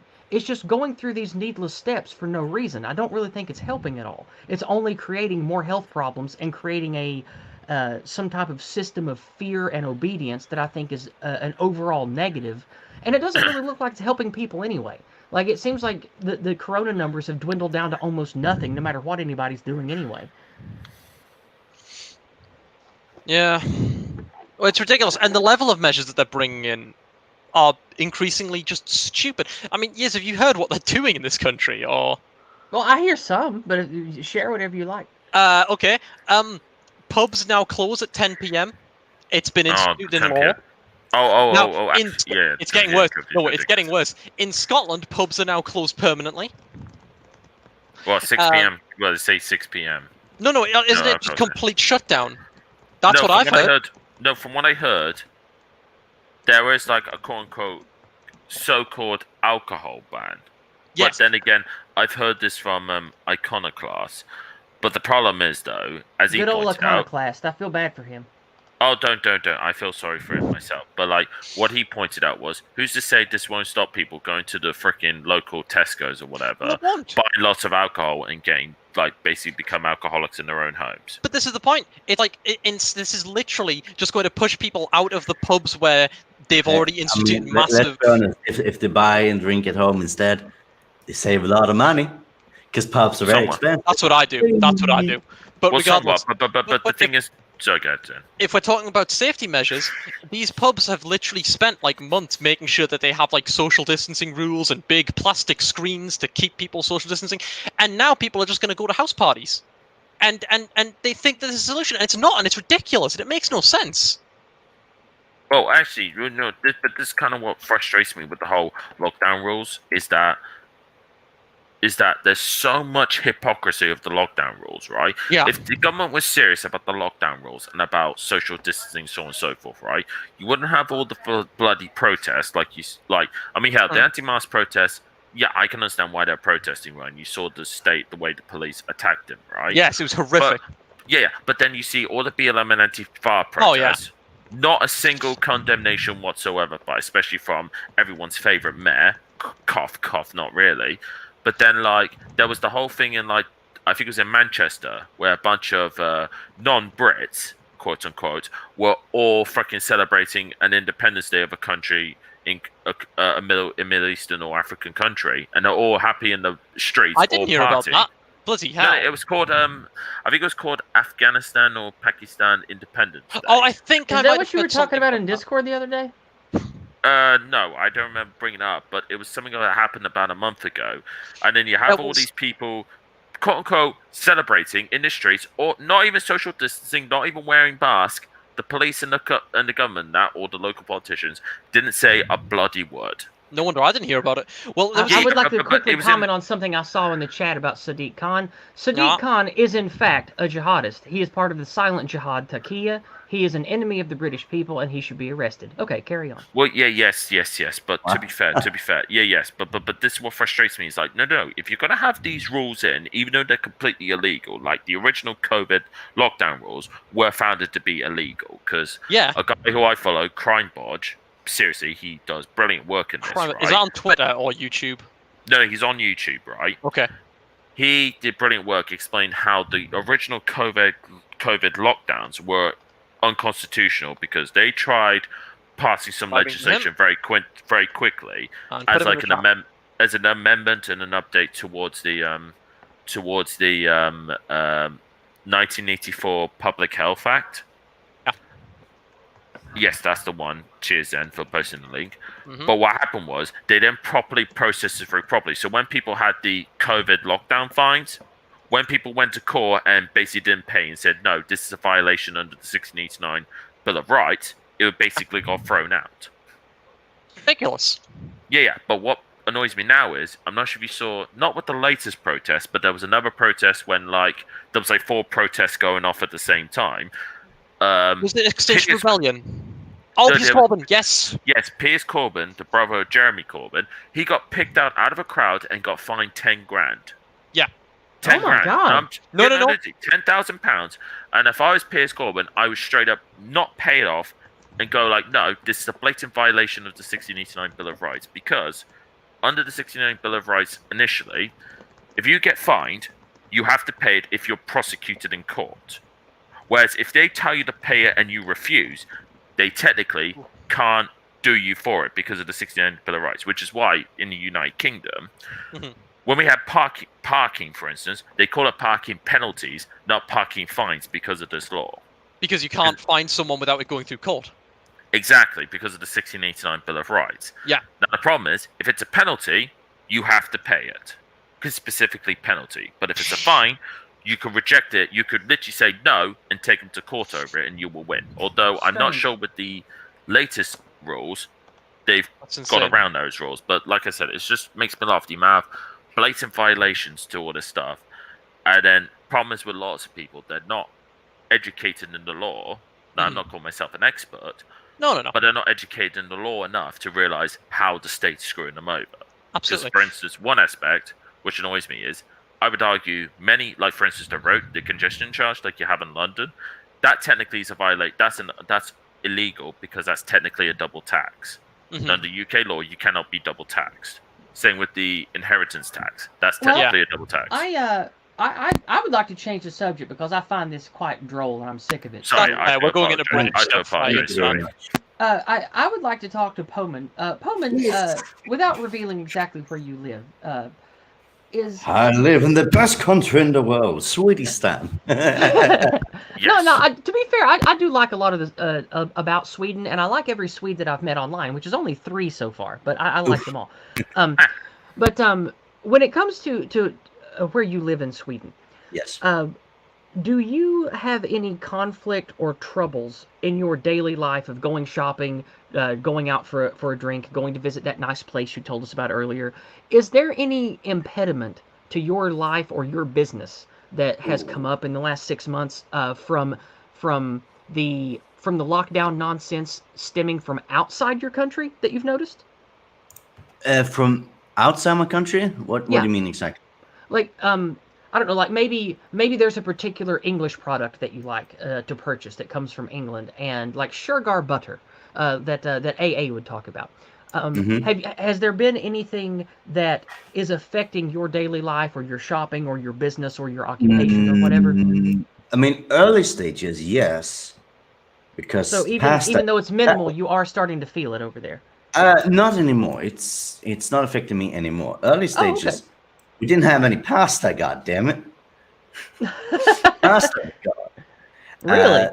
Yeah, all bare essentials were gone because of the panic. Mm. Because no one knew, obviously, how bad this thing was. So they did the smart thing, which is stocking up. So everything was gone earlier. And what's fascinating to watch, but all right, you're obviously talking about today. And answer is no, there's no difference. Not in my daily life, no. So again, because how things are here, we're in absolutely bizarre world. How things are here, they try to even avoid. They pretend there's no pandemic going on at all. But if you go outside the country, because I was in Berlin 2 weeks ago, Oh, it's really? completely different. Yeah, Is it's that where that completely. is that where that that wonderful sort of conference room video was Yes, shot? Oh, cool. yes, That's Berlin then. yes. That's Berlin. Cool. That was an awesome place you were at.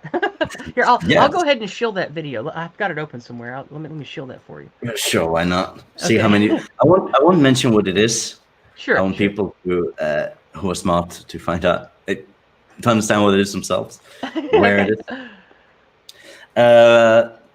No, I mean it's a completely different country because you have masks that you need to wear there. So if you want to go into a shop, you have to wear a mask. And I actually had to buy my first masks going to Berlin because in Sweden we Really? don't wear masks at all. And it's actually most of Scandinavia we don't wear masks.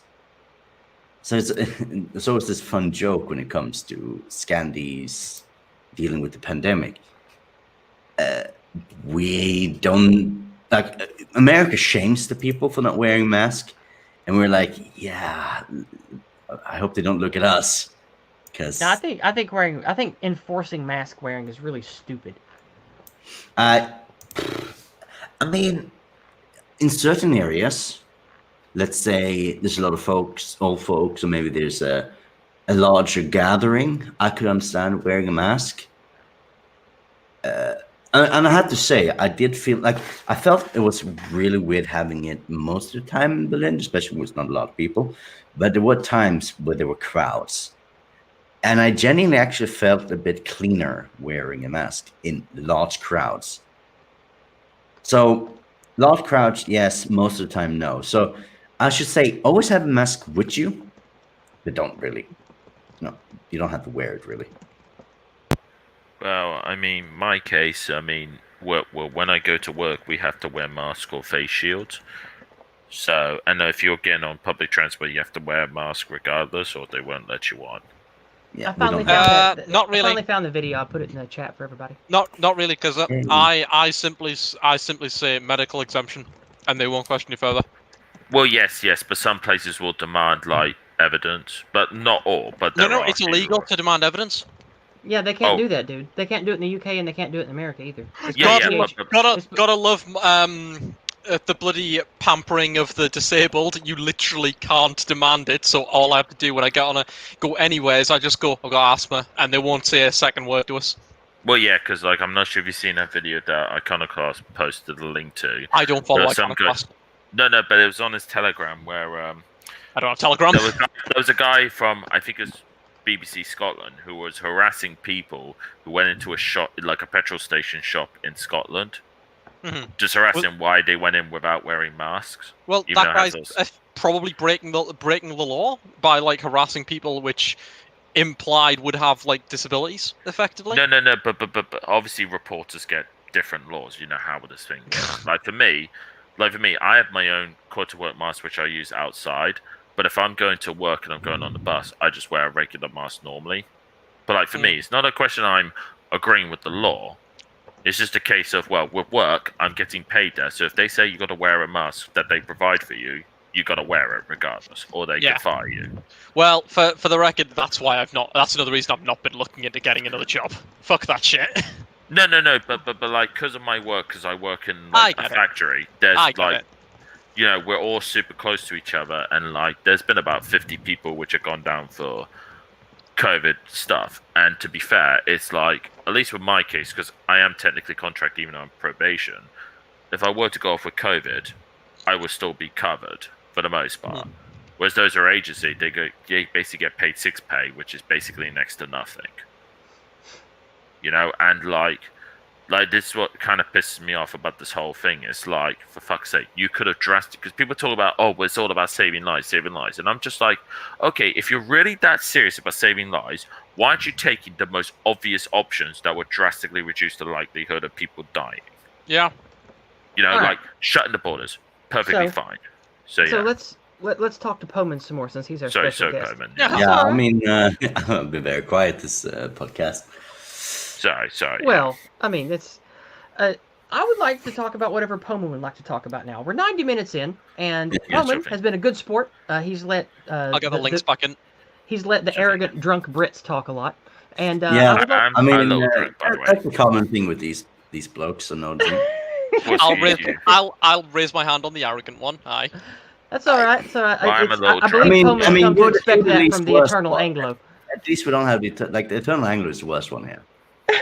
Well, excuse you, princess. So,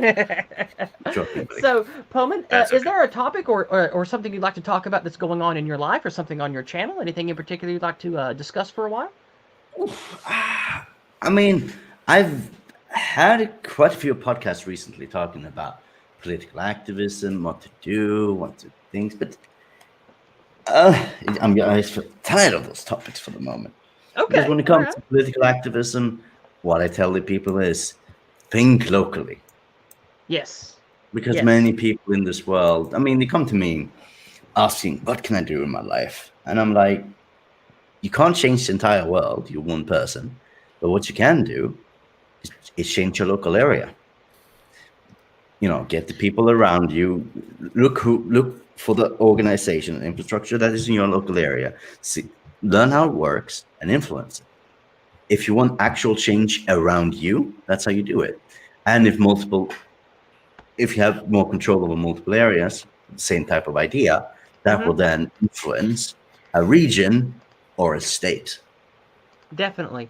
I have a video, I don't know if you've seen, called "What Can We Do?" About making change in our countries or in our societies, and a big part of that, the first half of that video is talking about what you just talked about, doing what we can on an immediate local level, being invested in our local communities, knowing what local city council members are up to, voting in local elections, paying attention to school board, that kind of thing. Yes.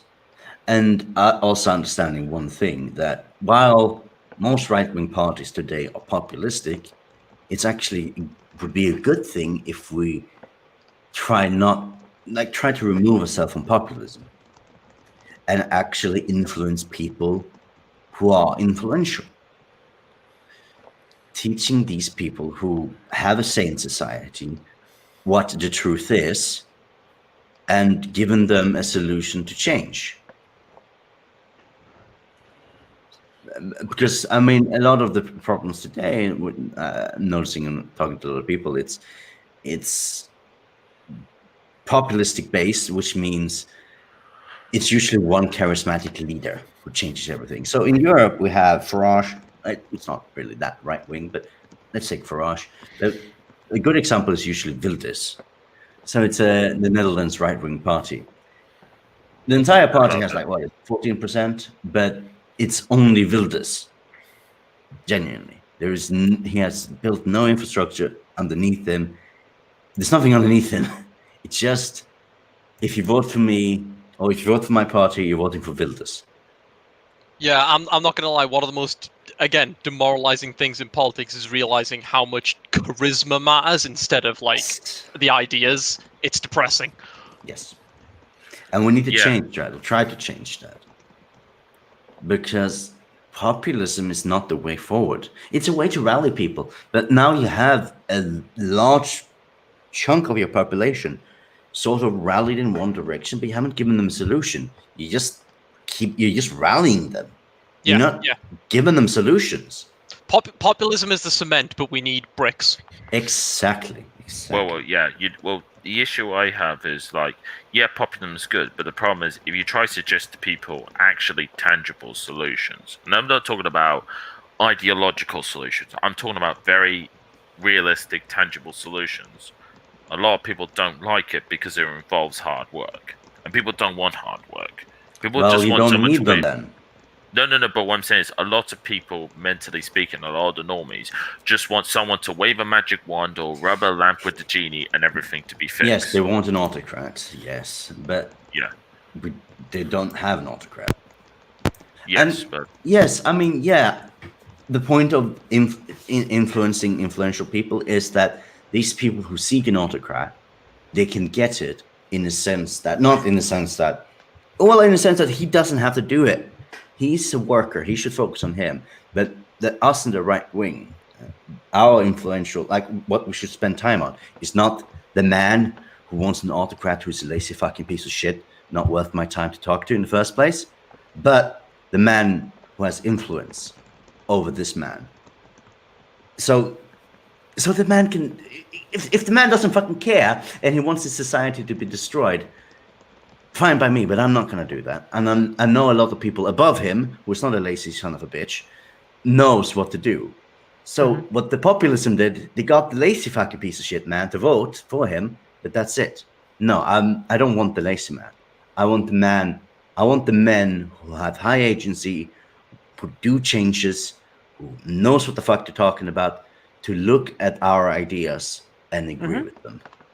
That's easier said than done, though, because like we talked about earlier, so much of every system is ran by bell curve people who are just that is true. That is lazy or true. dumb, and it's hard to find that diamond in the rough. And I believe then, especially in the last 2 generations in most of our countries, that kind of person is not even attracted to governance on a local or federal level. They're attracted to other things because of the way that, capitalism and corporatism has boomed in our societies. So it's a difficult rub, because that is definitely true. I agree with the wisdom that you just spoke there. Like those are the kind of people that we want to be engaged in politics on a local and a larger level. But the problem is, those are so rare from what I've seen, at least in my local political area, and definitely rare in what I see at the federal level.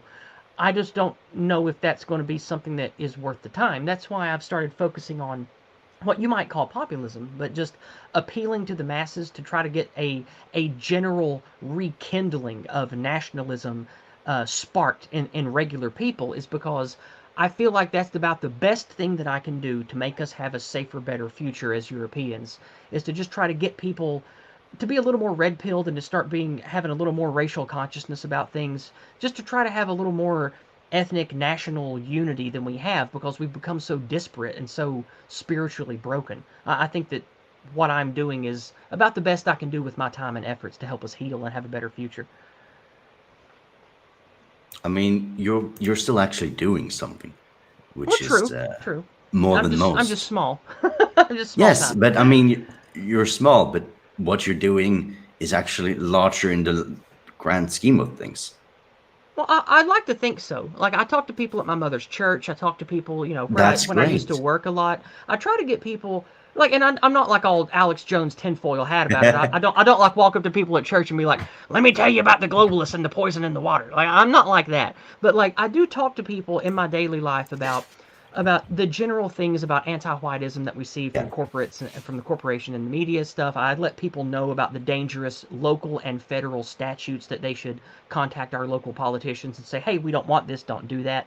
So I at least do a little bit, and I know that it's not a huge amount, but if we can get thousands of people doing just those little things every day, I think it'll make a dramatic difference in our regular lives, and hopefully make a big difference in our children's lives too as they grow up.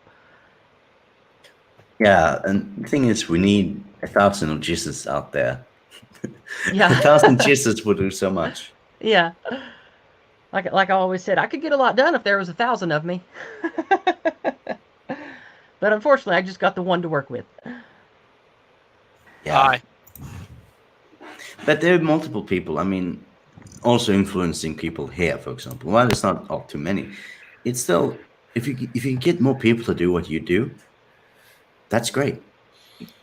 Little by little, and then people with higher agency will do their part, and hopefully, I mean, all we can do is try to fight sort of the pendulum, make sure that the pendulum goes into the right direction. But it's really hard. Well, the direction that we want. Well, the problem is that a lot of us who do have high agency just don't have the political capacity or financial resources to be able to make the massive differences necessary, which is why we have to stay local.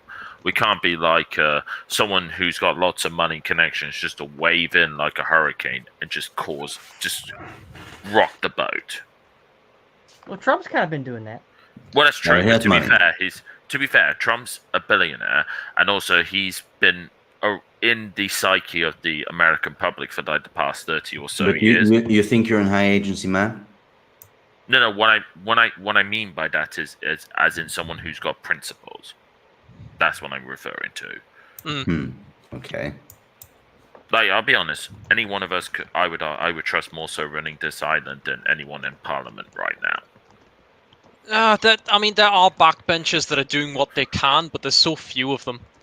Like I know there's that one lord which actually has some common sense, but one lord is nothing compared to 650 traitorous MPs as well as 300 House There of Lords are MPs on the backbenches that are trying. It's just been destined to outnumbered. I would advise anyone here, again, if you I've plugged them before, but I'll keep plugging them. Check out Talk Radio, and particularly their 10 a.m. till 1 p.m. slot with Mike Graham. He talks his truth a lot. He does what he can. And he tends to have MPs on the show who will call out this stuff, but it's just there's nothing doing. Well, the problem I have with Mike Graham is there's certain subjects he will not touch with a 10-foot pole, even though it's subjects that need to be asked, which is why I don't like it. I think he's trying to focus on the important stuff right here, right now, rather than going into like the more complex things. No, because on the problems, that confront the everyday man.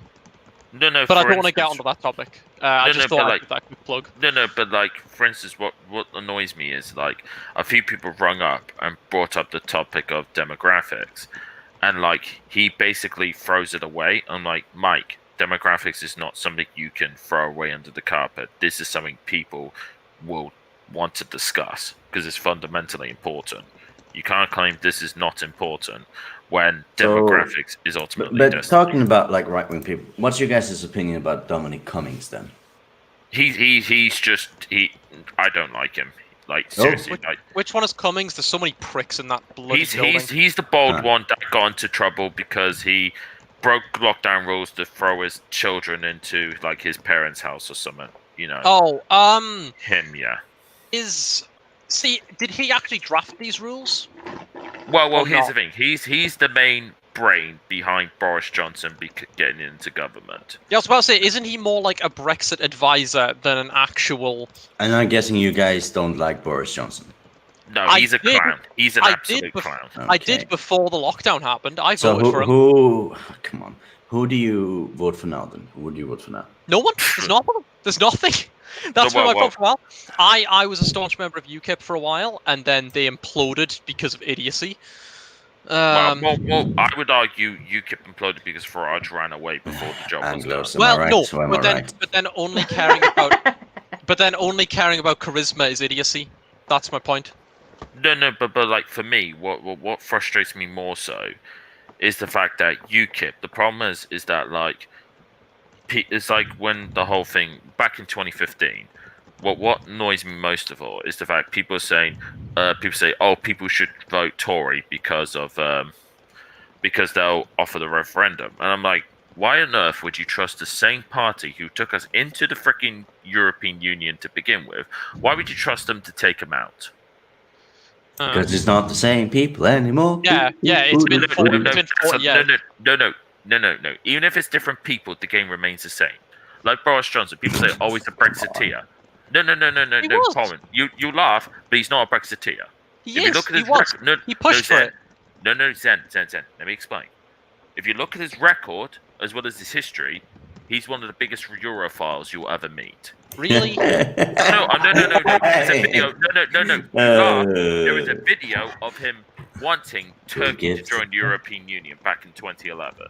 And everybody said that back in the day. Who gives a shit? No, but Pomen, here's the thing. Your record tells a lot more than what you stand now. If you were serious about Brexit, Brexit wasn't. I disagree. People can change. I believe people can change over time. If you said, "Oh, someone 9 years ago," you would be able to see me talking about communism. Okay, I don't believe in judging people on their pasts. I believe in judging people on how they have changed. And he was literally the front of the line pushing for Brexit. I will he might have some EU ideas still left in him, but it does not make him a non-Brexiteer. Also, no. I will agree that it was absolute retardation. Pardon me, but to have when Cameron stepped down and they said he literally said, "I supported Remain, so I should not be the prime minister that brings you into Brexit." I thought that was an honest thing for him to do, and I actually gained a small amount of respect for him for doing that. But then they brought in Theresa May, who was also a Remain. It was fucking ridiculous. So that is the equivalent of that I found ridiculous on that front. But this is the thing, right? When I hear people talk about Jeremy Corbyn now, Jeremy Corbyn's a Brexiteer. No. He was only against the EEC because the Tories were in favour of it. So he was the opposition for the sake of being opposition. But when it came down to the 2016 referendum, and you could check the Twitter account on this, he actually voted to remain. Well, I'd like to ask Pomen something that might not be a change of subject, so that our listeners don't want to hang themselves. Pomen, since they brought up UKIP and Brexit and all that, do you feel like your country, Sweden, is harmed overall or helped overall by the existence of the European Union and their connection to it? That's so that's really hard because we don't have no, that's a really hard one. We can skip it if you want. No. General answer. Like, I'm just curious what your feelings on Sweden were, because I've not talked to anybody about EU relations with Sweden to give you why this is a complicated thing to say, the EU here doesn't have as much influence as you think. We're one of the richest countries within the EU, and we give them a lot of money. And giving them a lot of money means you don't have to do jack shit for them. So we can get away with not following EU regulation. That's not what I hear from the UK. They give a shitload of money, and they had to give up a lot for the EU. UK is stupid regardless, so they fuck themselves over. I agree. Go on. Of course, blame fucking Europhiles for that, but sorry. And like someone astutely pointed out in chat, that's because there are jihadists in the government in the UK. I agree. Oofy. Well, that's what Jack said about Sweden, but hey. We don't have that many. We actually, in the Green Party, we have jihadists. Oh, no, he said Sweden. I thought he said UK. Shit. Oops, I didn't. No, we don't. We don't have that many jihadists. Actually, it's weird. We have like one or two. It's really, really weird. It's all because of the Green Party. So the Green Party. We've got Ilhan Omar, and she's about the worst. Yeah, she's a Qatari bitch. Yeah. But no, the Green Party has a direct democracy type of deal. It's non-hierarchical, members choose whatever, no leadership system, and it's fucking horrible because all you need is like two guys with Muslim backgrounds who agree, which happened. Two actually supported Muslim Brotherhood. They wanted to start their own party in the 90s, but good luck starting your own party here. So they get into the Green Party, and by this weird system they have, they moved in a lot of Muslims into the Green Party. So a lot of these people supported very harshly conservative Muslim concepts. For example, do not shake hands with a woman. It's like, yeah, wow, Green Party, you're so progressive. Women, not touching women, very progressive. Oh, we are so progressive. We love the environment, and we love all of these great liberal values, but do not touch the flesh of woman. Female is haram. Exactly. Female is haram. Do not touch. Exactly. So, I mean, they got a lot of shit for it, and the Green Party is soon dead. But so the Green Party is like 0.2% that they just hit the mark of getting into the parliament, and they just got a regulation through increasing immigration. A party that is going to die the next election just passed another policy to increase immigration. Wonderful. That's just what we fucking need. Well, yeah. actually, Pomen, sorry to interrupt, but as I followed Angry Foreigner, who's a Swedish YouTuber, right? He did a video where he spoke about the higher levels of immigration. He talked about the housing market. Yes. And he quoted an article that said the housing market the waiting times was increased from a couple of years to as high as 20 years. Yes. Because is that correct? Yes. Okay, yeah. Because ultimately, as I understand it, from Sweden, based on the data from sources from Sweden, you were taking in as much as 250,000 refugees. And Sweden, as I understand it, has a population of around 10 million people. Yep. We took in the capital of like cities. Yeah, exactly. So, like, to put that in perspective for the chat, the UK, which has a population of 65 million, we would have to take in well over a million people just to reach that market, to reach the same levels per capita. And it's just bloody ridiculous, considering Sweden is not a big country in size, but also in terms of infrastructure and also resources. So, yeah, that's why we had a housing bubble for 20 years now. Of course, yeah. Same with the UK, but I don't want to get into that because I'll be ranting for the next 2 hours. But the interesting part is, if you're an immigrant, you can actually, depending what type and how you got into the bureaucratic system, you can actually go ahead in line in certain areas. So people who waited, let's say, 5 years, they don't get an apartment, but people who just came to Sweden gets an apartment. Yeah, it's messed up. It's that way in the UK too. It's, again, there is pushback with the Swedish Democrats, but the issue is they will do everything in their power to make sure that Swedish Democrats don't get into power. And while I have my issues more economically with the Swedish Democrats, culturally I agree with them quite a lot. I forget. Sorry to interrupt, but is it the Swedish Democrats that are the quote unquote right wing party of Sweden, or is that quote unquote right wing? They're not. They're not right wing. Yeah. Compared to all the other parties, are they the most? Okay, right. Just double checking. Yeah. They are what Swedish media like to call the Nazi party. No, but I know. They are the center rights. Okay, sure thing. Yeah. That's just social conservatives. Yeah. Okay, sure thing. Me personally, with the whole refugee crisis, I would say, considering that Barack Obama was the main person who got us involved in Syria and in Libya, I would dare say he should honor his end of the deal and should take in all million or so refugees into his own house. But that's just me. Maybe I'm being selfish. There is a great video in Sweden where they go to these rich white areas and they said, should people take in immigrants into their homes? They said, oh, yes, very progressive. And then they bring an immigrant. Would you take him into your home? And it's like, no.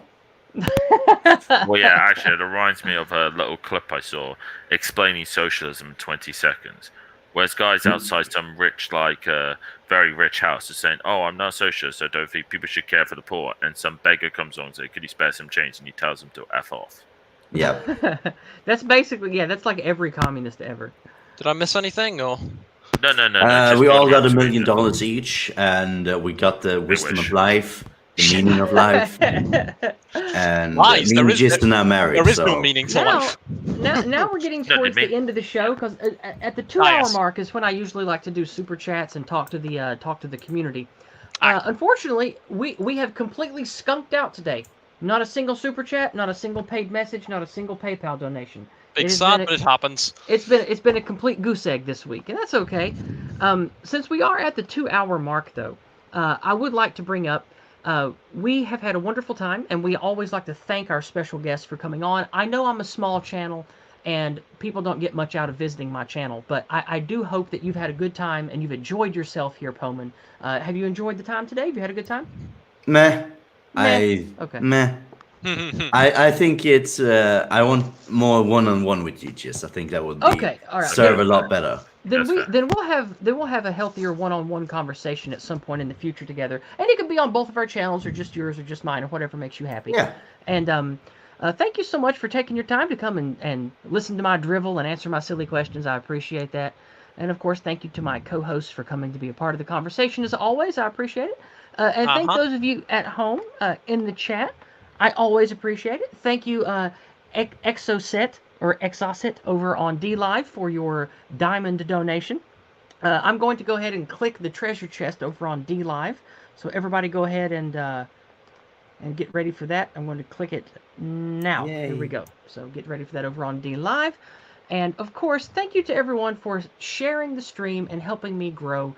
Every week we have a few more shares. Every week we seem to fluctuate between 30 and 50 viewers. I do appreciate all of you helping me grow. Hopefully I can bring you even better streams in the future.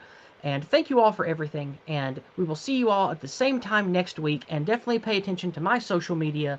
I will definitely be letting everyone know when I will have a one-on-one with Pomen to hopefully have a more long-form, focused conversation with whatever he'd like to talk about. That would be nice. Yeah, apologies. When you have a political fine. Talk with two British people, it'll slide into the British. That's fine. What I'm doing is I'm going to share Pomen's YouTube channel in the chat. Pomen, is there anything in particular you want me to share of yours in my chat with my people? Just my YouTube channel. That is doing Just fine. your YouTube channel. Okay, Yes. then I'm going to be sharing that right now.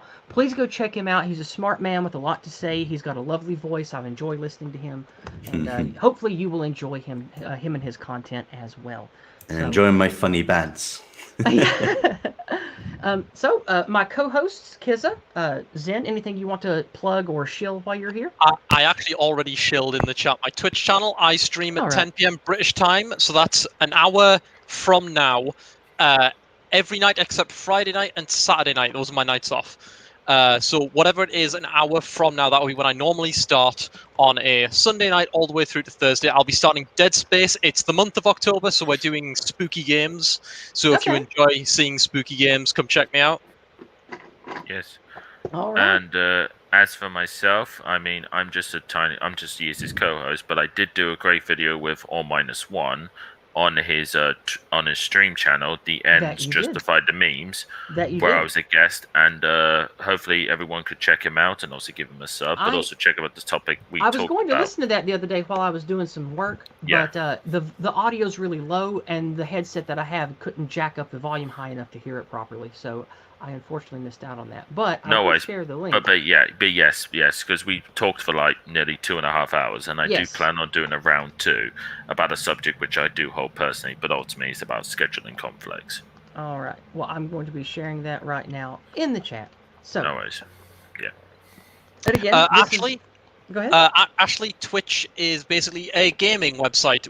I live stream video games. I try to keep it non-political there. I want that to be essentially people's, chilling out for after the end of a day. And is what I do there. You can't name the shoes over on Twitch. They get uppity about that. So they don't appreciate it. Be careful with what you say over on the old Twitch. If you want to come over there, it's just to relax after a nice day, All right. Or a bad day. We've hit the 2-hour mark. We've hit the 2-hour mark. We're going to get out of here. I know Pomen is sick of the eternal Anglos by now. There's way too many Anglos, princess. All right. Well, thank you, everybody, again. We'll see you guys at the same time next week, and definitely follow all of my social media to be sure to not miss out on any of the other streams or appearances I do on other channels. So until then, goodbye and God bless. Take care. Bye.